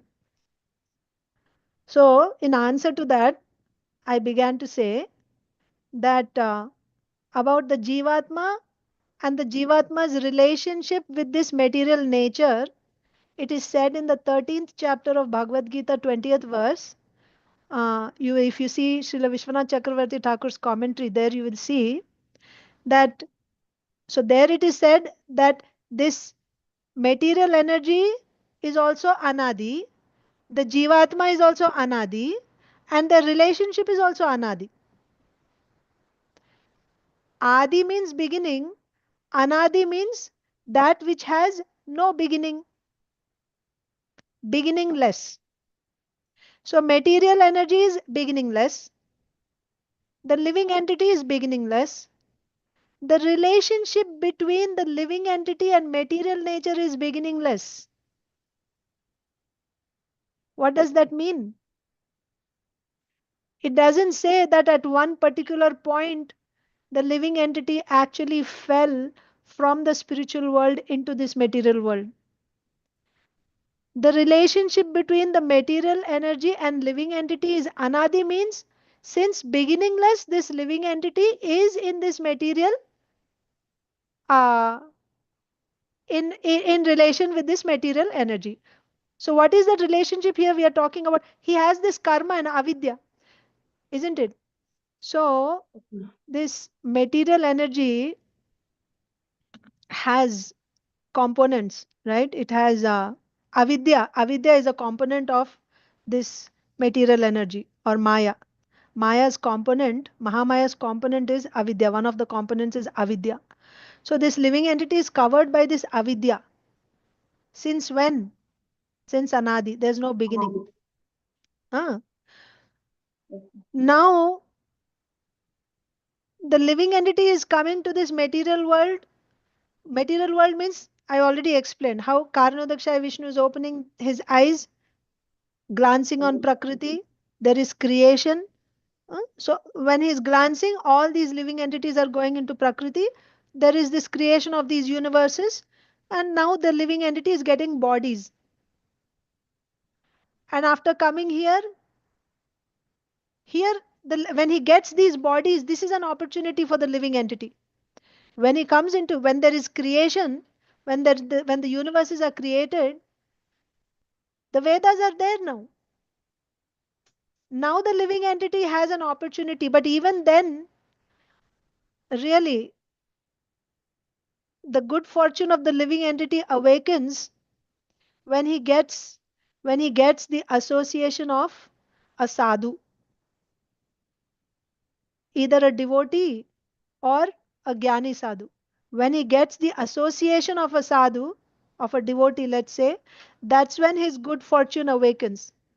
He will get mercy from this devotee. By that mercy, then he will be able to hear the statements from the Vedas that, oh, I am a living entity, I am a Jivatma, I am a part and parcel of the Supreme Lord. Unnecessarily, I am just going after, these material activities, considering myself to be this body. This is my family. This is my duty. Since life after life after life, since beginningless, I've been doing these activities. All this he comes to know when he gets the mercy of a devotee. That's when his good fortune awakens. And by that, if he is able to take to the process of bhakti, and if he perfects, then he goes to the Lord. Or if he takes to the path of jnana, he gets liberation. So these are the two paths available for him. So this is the method. And much can be discussed on this. I don't know how much you want. If you say that the living entity is falling from the spiritual world, is falling to the material world, that means what? That means if somebody is in the spiritual world, means what? Somebody is in the spiritual world means he's already, only one who has bhakti will be there with Krishna. Yes or no? Yes, Mataji. If you have bhakti, then you are with Krishna. You have pure devotional service, you are with Krishna. That means Maya, this avidya Maya is covering bhakti. That means Maya is more powerful than bhakti. It's able to cover bhakti and cause that living entity to fall down into this material world. So that will go against philosophy. Then again, you may get another, so also some devotees will then quote some statements from Srila Prabhupada's purports, or from statements where Srila Prabhupada is saying that, the living entity has rebelled, that's why he has come.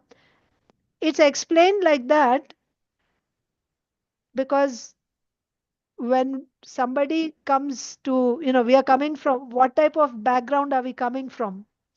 We are coming from a background of Anumana and Pratyaksha Pramanas, isn't it? We want logic for everything. So if you are asked to surrender directly, this is who you are, just surrender, your minds won't accept. You want some logical answer. So just to somehow or other convince you to start devotional service, some logic is given. Then by this logic, what will you say? Oh, okay, now I will start devotional service. By performing devotional service, that's when you will start understanding. When you receive the mercy, when you accept it, and when you start, that's when you will start understanding. But if you don't do devotional service, you won't understand. And you won't do devotional service unless you are given a convincing answer to somehow or other convince you.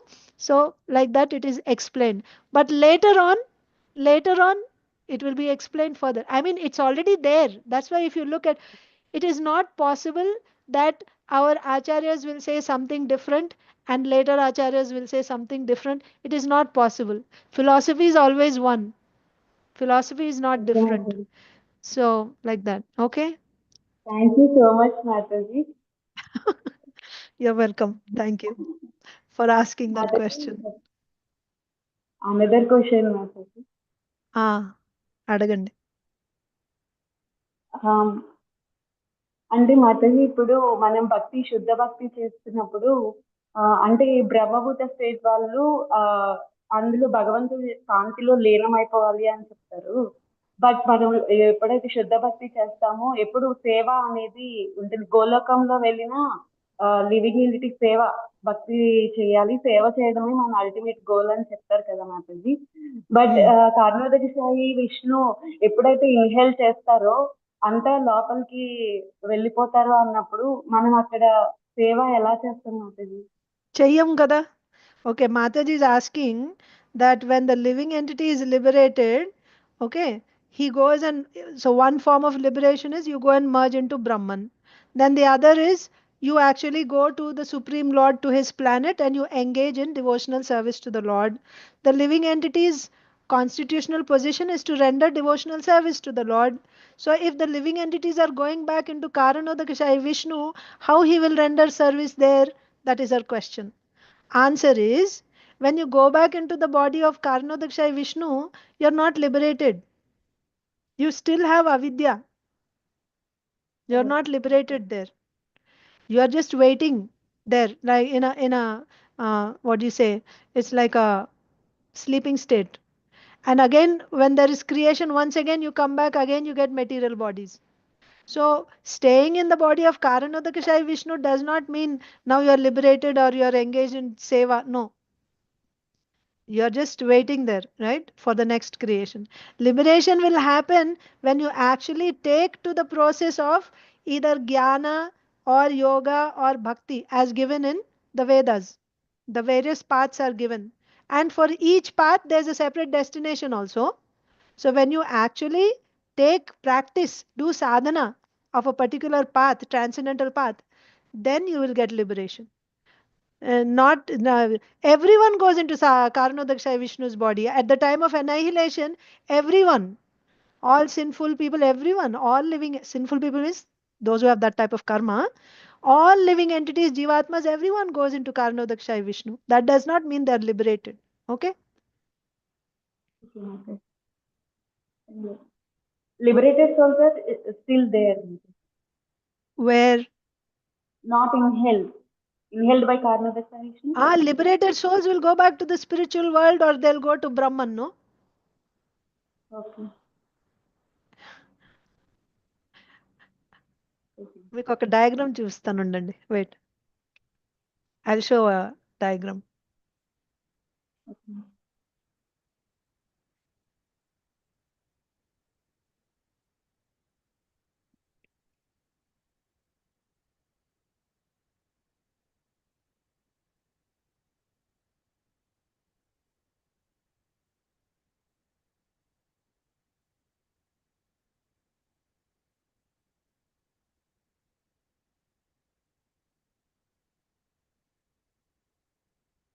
Okay.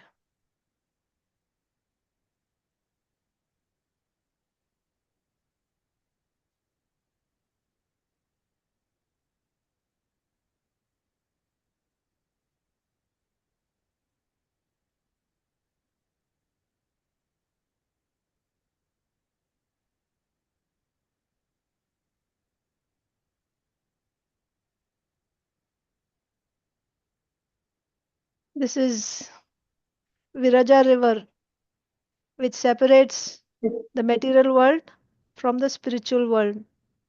Okay. In the spiritual world means there is Brahma Jyoti, right? It's Brahma Jyoti. In this Brahma Jyoti, there are many, many Vaikuntha planets, unlimited Vaikuntha planets. And each of these Vaikuntha planets has Lord Narayan in various forms.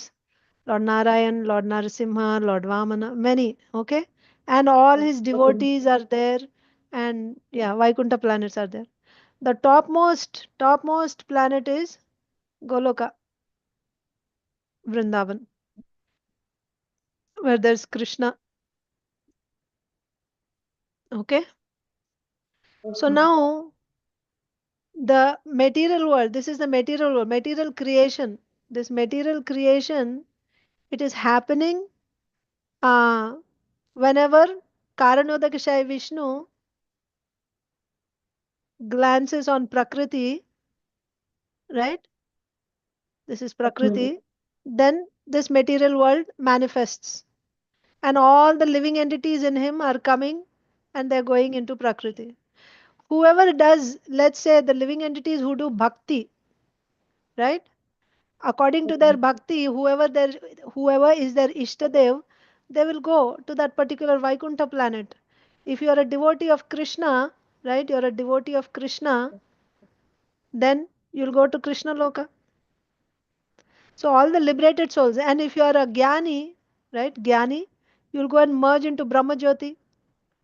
Like this, and if you are a yogi, right? And if you want mukti, you're aspiring for mukti, then also you go to Vaikuntha planets, right? You get Salokya, Samipya, Sayujya, not Sayujya, Salokya, Samipya, Sarshti, like that, Sarupya, Muktis you'll get. And what about all those who are not liberated, who have not taken to any of these paths? They will go back into Prakriti and again go back into Karanodakshaya Vishnu. You will stay there in him. Until when? Until next creation. Whenever he opens his eyes, again you go into Prakriti, again you come into material world, and then Brahmaji will create so many bodies. You'll get so many bodies for 100 years of Brahmaji. Go through various bodies. You're just, so like this, since anadi, you are going on taking birth, giving up body. When you get the association by the mercy, when you receive the association of a devotee, that's when your good fortune awakens. Then your path starts, your journey begins. Then if you are actually, when you complete your particular sadhana, right? You perfect your sadhana, you'll go back to your destination, either to Vaikuntha or Goloka or Brahmajyoti. And whoever is not liberated, they will all go back into Karanodakshaya Vishnu's body. Clear? Okay, thank you. Yes, Mataji. Hare Krishna. Hare Krishna, Mataji. Thank you. Hare Krishna. Some chat messages. Oh, I was not sharing the screen all this time? I was, right? Viraja River, did I share? Chinmay Mataji, did I share? I didn't share, huh? Oh my God. I was thinking I was sharing. Why? Oh, sorry. Now you are seeing? I think you are seeing. Oh, here. So I said, this is the Viraja River. Okay. I said all these are Vaikuntha planets. This is Golok Vrindavan, Krishna. This is material world. From Karnodakshai Vishnu. All the conditioned souls are coming here. And anyone who takes to bhakti, jnana or yoga and they perfect that particular sadhana, they'll go to their respective destinations. Whoever is liberated.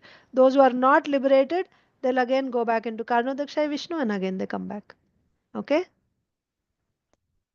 Vatsala Mataji.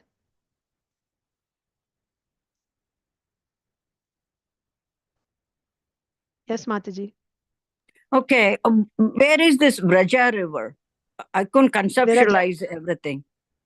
Viraja is between the spiritual world and material world. That separates spiritual and material worlds.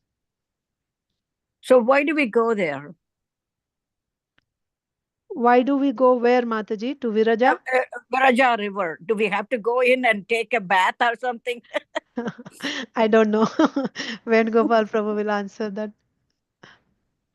Just like we take a bath in Ganges river to. Well, for you to go to the Prabhuji is here. Yeah. Want to take a dip in Virija? I don't know, Prabhuji. If you take dip in Virija, then you will never come back here. Your subtle body will be finished there itself. Oh, okay. Then I can go wish for it. It's not so easy going there. First, you have to take there are 107 Divyadeshams are there. You might be knowing this. And 108th Divyadesham is Viraja river actually. And on the bank of Virija, there is a temple will be there at that side. Yeah. So take bath in Virija and then go and get the darshan of the 108. Then you will enter into the Vaikuntha. Okay. I just started it. It may take several lifetimes. I just started my 108 Divya Desha. Yes, Prabhuji, what is Divya Desha?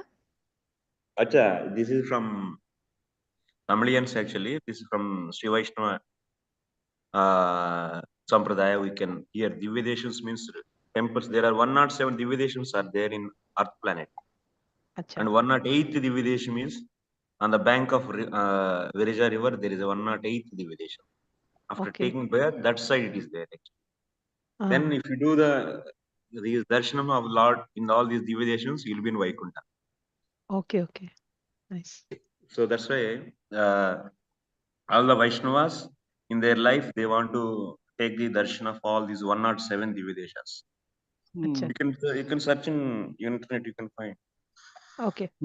Yeah, my brother used to mention it all the time. Visit 107. We have a lot more in South. Yeah, we have more than 50 or 60 are there in Tamil Nadu itself. No. Yeah. Swati Mataji is asking, can you please explain the diagram again? Devhuti Mataji, you have some question. I'll explain to Swati Mataji. Yeah. Hare Krishna Mataji. The Yes, 108 Divyadeshams you are saying, this 108 Divyadeshams are all those places where the 12 Alvars have sung the glories.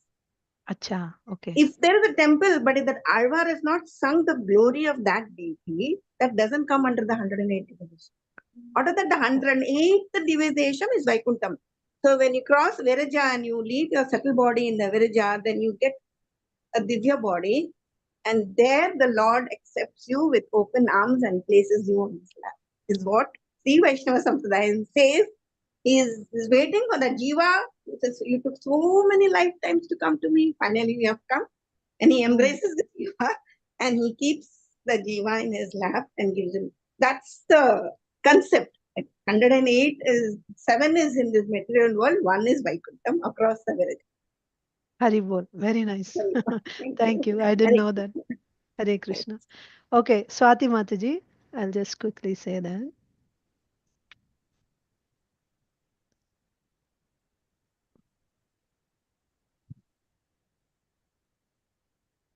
Okay, so Swati Mataji, Kusuma Mataji's question was about the Jivatma, when the Jivatma goes into Karanodakashaya Vishnu, how the Jivatma will render service, she asked. So in answer to that question, I drew this picture to show that here is Viraja river. You are able to see, yeah. On this side is material world and on the other side is the spiritual world. Spiritual world and material world. So in the spiritual world, what will you find? There are many Vaikuntha. So spiritual world means it's Brahma Jyoti, right? And in that Brahma Jyoti, there are many Vaikuntha planets. And in these Vaikuntha planets, there is Lord Narayan in each of these planets and his devotees, right? And all the liberated personalities there in Vaikuntha planets. Topmost planet in the spiritual world is Golok Vrindavan Dham. And then we have the material world. Material world, when the material world comes, it is manifested whenever Karanodakashaya Vishnu opens his eyes and glances on Prakriti. So like we discussed yesterday. So then the creation is set into motion and we have this material world. And who are there in this material world? All the living entities that were residing in the body of Karanodakashaya Vishnu, Baddha Jiva, Jivatma covered by avidya and karma. They all come here and they get bodies given by Lord Brahma. They get material bodies. Now by some good fortune, if this Jivatma gets the association of a sadhu, either a Jnani sadhu or a Bhakta sadhu or a yogi sadhu, right?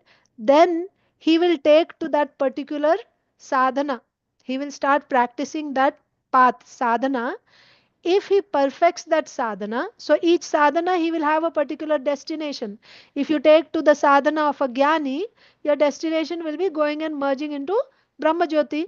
And if you take to the path of a yogi, it can either be merging into Brahma Jyoti or you may want to get liberation, mukti, like that. So, or if you get the association of a pure devotee, then your destination will be go to either Vaikuntha or Goloka to become a servant of the Supreme Lord, to render devotional service to the Supreme Lord eternally. So, depending on the path that you take, you will start your practice, and if you perfect your sadhana, then after giving up this body, you will go to the particular destination. Either you go to Golok Vrindavan Dham, or you to Vaikuntha, or you go and merge into Brahma Jyoti, depending on the sadhana that you practice and depending on your desire where you want to go, right? You go to that destination. What about all the others who have who are not yet liberated, who have not perfected their sadhanas, or who are still just engaged in material activities, karma? What will happen to all of them? They will all go back into the body of Karanodakashaya Vishnu. After 100 years of Brahma, when this whole material world is annihilated, they will enter into Prakriti and Prakriti enters into Karanodakashaya Vishnu. They will stay there in his body until next creation. When Karanodakashaya Vishnu glances again, once again there is creation, again they will come back. So then there are so many, here also actually material world means there are so many material universes, not just one. I showed you one world, one universe, right? So living entities are again distributed to various universes. And then in that particular universe, they will stay for again 100 years of Brahma, doing karma. If they get the association, then they can take to bhakti or jnana, like that. Otherwise, again they'll go back. So like this cycle will go on. Since anadi, or without beginning, living entities are like this, coming into the material world, taking so many bodies, at the time of annihilation, going back into body of Karanodakashaya Vishnu, again coming, again going. It's been going on like this until the point when they get the association of a devotee. This will go on. Was that okay, Mataji? Swati Mataji.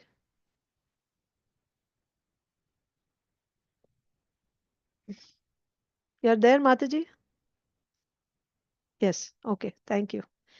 Any other questions, comments, complaints? Hare Krishna Mataji, one more question. Can I ask, Yes, related, yes, yes. not related to this topic, but Jiva after dying, where it will go, Mataji? After death? Again, it wants to take birth again, This no? And body, again, this body. You're talking about now after giving up this body. Is that your question? yes, Mataji, after death, what will happen? And again, To it the will take again next body, no? In that uh, meantime, where it will be? The Jiva, where it will be there? acha, in the meantime, where it will be? After giving up the body and before getting the next body. In the meantime, where it will be? Is that your question? Yes, Mataji. I will let Venugopal Prabhu answer that question.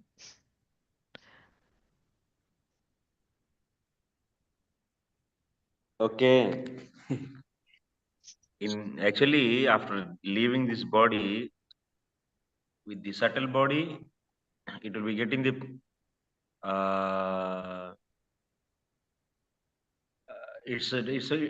depends upon the karma actually. Some jivas will be given with the yatana there. That means immediately it will be given with the suitable body so that it can travel to the naraka actually, hellish planets. It will be given with that body by Yamaraj, Yamadutas, and they will take that. Or otherwise, sometimes they will be taking a little more time. That means little time they give, like 13 days, they do the terai. That means in Hindi they say terai, or otherwise padakarma actually. Once it is done, that means that jivatma is forced. That means our 13 days is nothing but is just a few minutes for the Yamadutas actually. So by the time, so some jivas, they will be coming. That means because of the first they will go to the naraka, or otherwise some they have only punya, then they will be going to the higher planets because of the yajnas. They do several yajnas and there is no sin.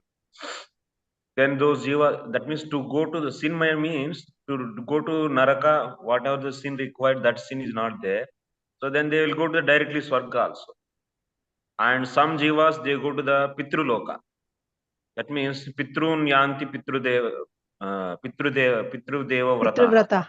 Pitruvrataha. Devan yanti deva vrataha. So like this, if they are worshippers of the devatas, they go to the devata loka after the immediate death. And some they go to the hellish sinful people, they will go to the hellish planet. It depends upon the karma what you did actually. And some maybe just they take birth on this only earth planet. That is also possible.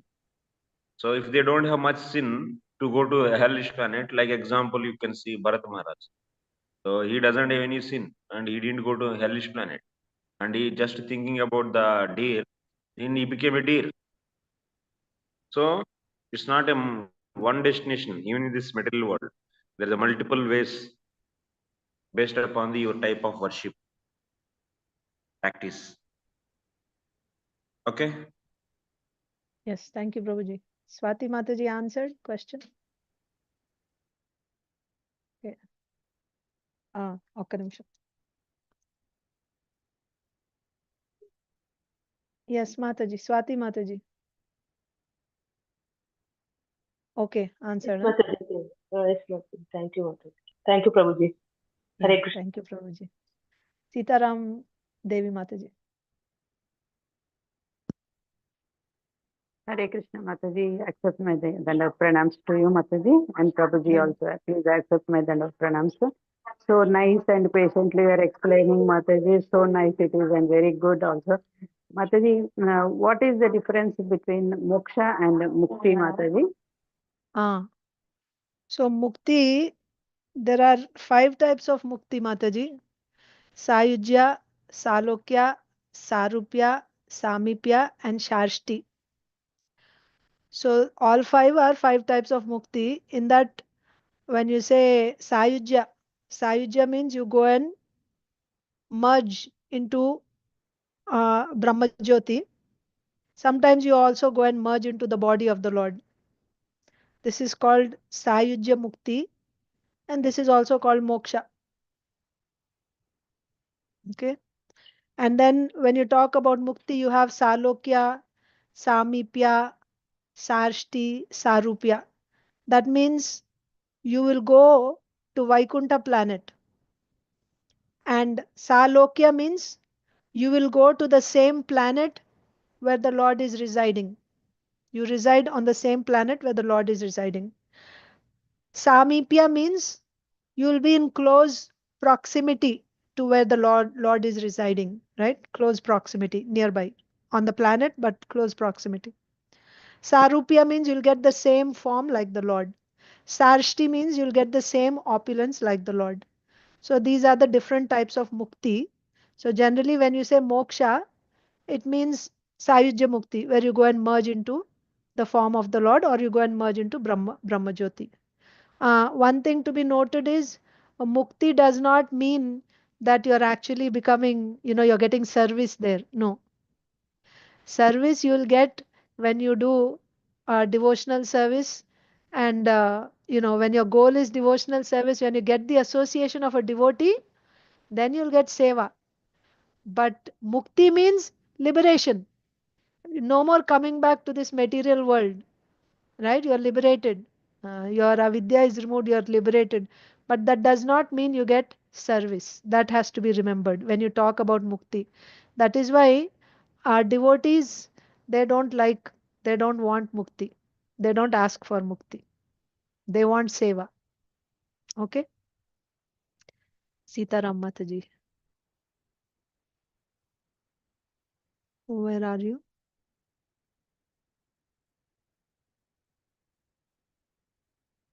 Mataji left, huh? Oh, you're here. Yes. Okay. Yes, Mataji, is that okay?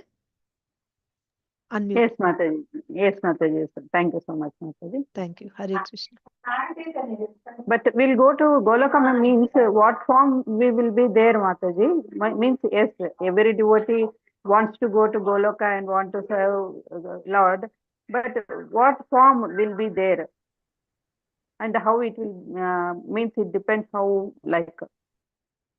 So Goloka means for you to go, for us to go to Goloka, first of all we have to do Shuddha Bhakti pure devotional service, and then depending on the association, right? How does one go to Goloka?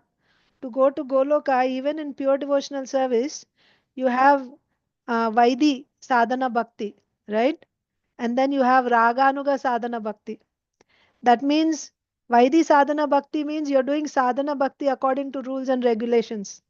By practicing Shuddha Bhakti only, pure devotional service, when you're practicing according to rules and regulations, after Anartha Nivritti, Ruchi, right? Nishta, then Ruchi, and then Asakti. So at that stage, in the stage of Ruchi, now you have to shift from Vaidi to Raganuga Bhakti.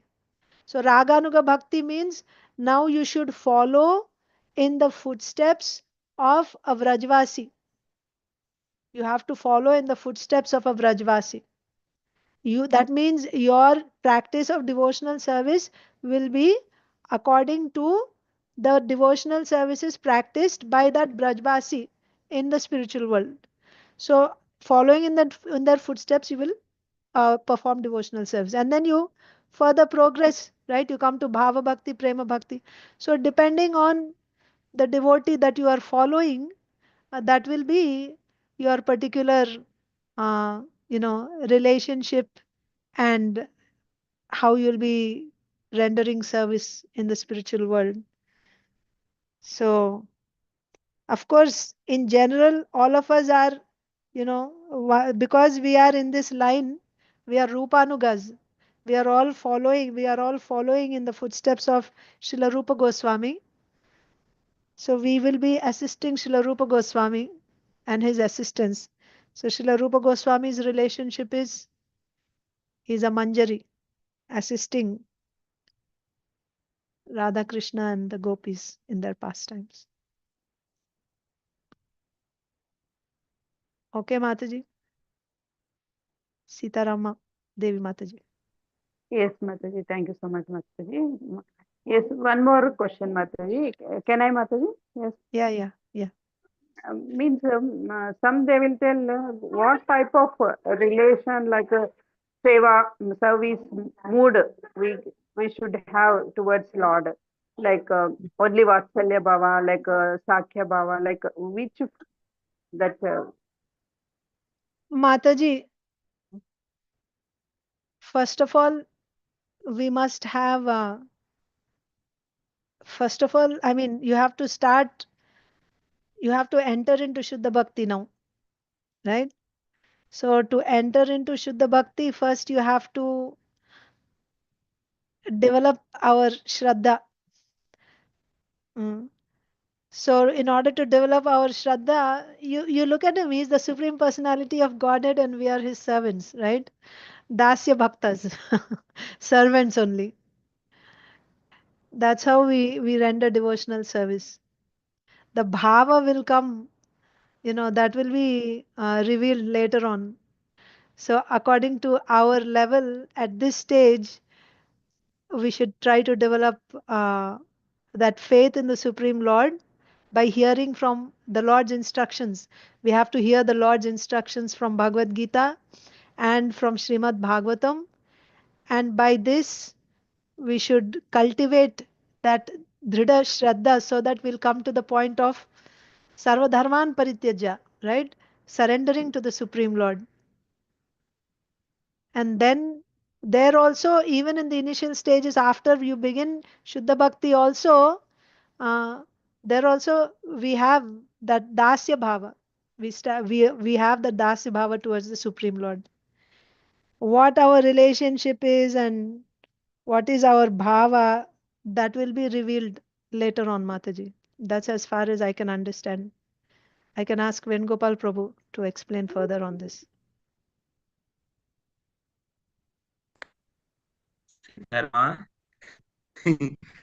अभी भाव का कोई जरूरत नहीं है. There is no need to think about bhava. First of all, come to the proper platform, actually pure devotional platform. First we should learn how to surrender to the Lord. So now basically we all do service as a servant. So what kind of, that means our goal already Rupa Goswami, Rupa Manjari. So our goal is to assist Rupa Manjari as a Manjari. So that we will be getting in the further advanced stages based upon our fortune. So first of all, our goal is to surrender to the Lord fully. To surrender to the Lord fully, you have to first of all destroy all your doubts. Now whatever you are doing, that's good. And meanwhile, so you have to worship Lord as a Supreme Personality of Godhead, as a servant. Dasya Bhava. Dasya Bhava is inclusive of all bhavas. Even if you become a mother is a Vatsalya Bhava is including the Dasya Bhava. And friend, if you want to become a Saka, if you want to become in future Saka, that is all included. Friend is also servant to his friend. So that's why Dasya Bhava is also included here. Also, if you want to become a wife or a lover to the Lord, lover is also servant. So that's why Dasya Bhava is inclusive, is included in all the bhavas. So that's why primary, everyone should become a Dasa. Then after that, in advanced stages, Prabhuji, voice is breaking. Hare Krishna. Now we are hearing, Prabhuji.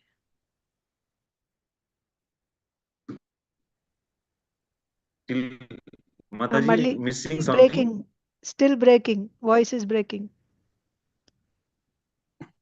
కాదు మాతాజీ ఇందాక పోయింది అయితే ఇందా ఇప్పుడు చెప్పింది ఎక్కడ వరకు విన్నారు చెప్పండి. Till where you heard? Dasya Bhava is included in all the others అని చెప్పారు. We got that point. అంటే Yeah. So that's why primary stages. Now we are just doing karma mishra bhakti only. We are not fully surrendered to the Lord.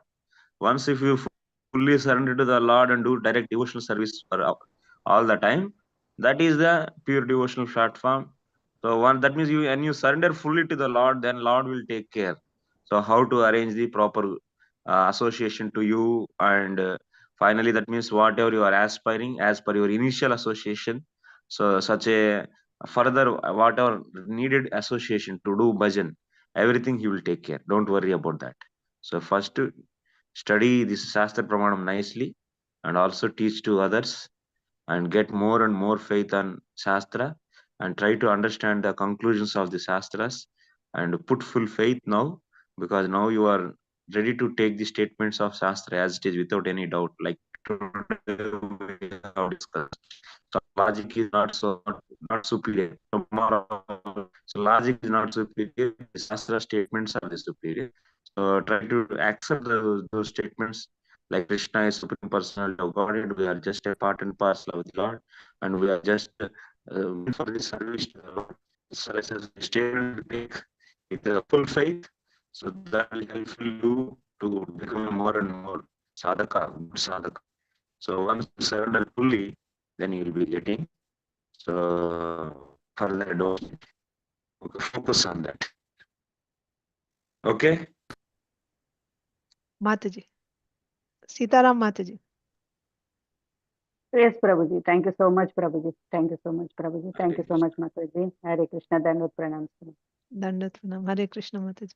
Okay. Any other questions, comments?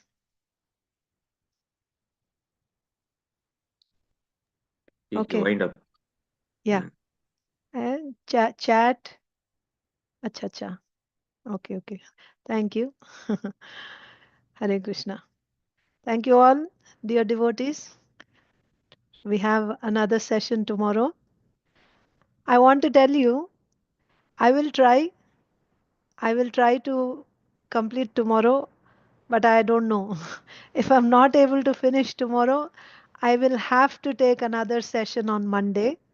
I'm just letting you know, but I will try. Okay? I will try. Thank you. Hare Krishna. Srila Prabhupada, Srila Jiva Goswami ki jai. Srila Prabhupada ki jai. His Grace Venugopal Prabhu ki jai.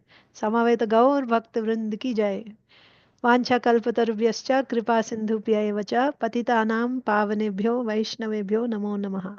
अनंत कोटि वैष्णव भक्तवृंद की जय. हरे Krishna. Thank you.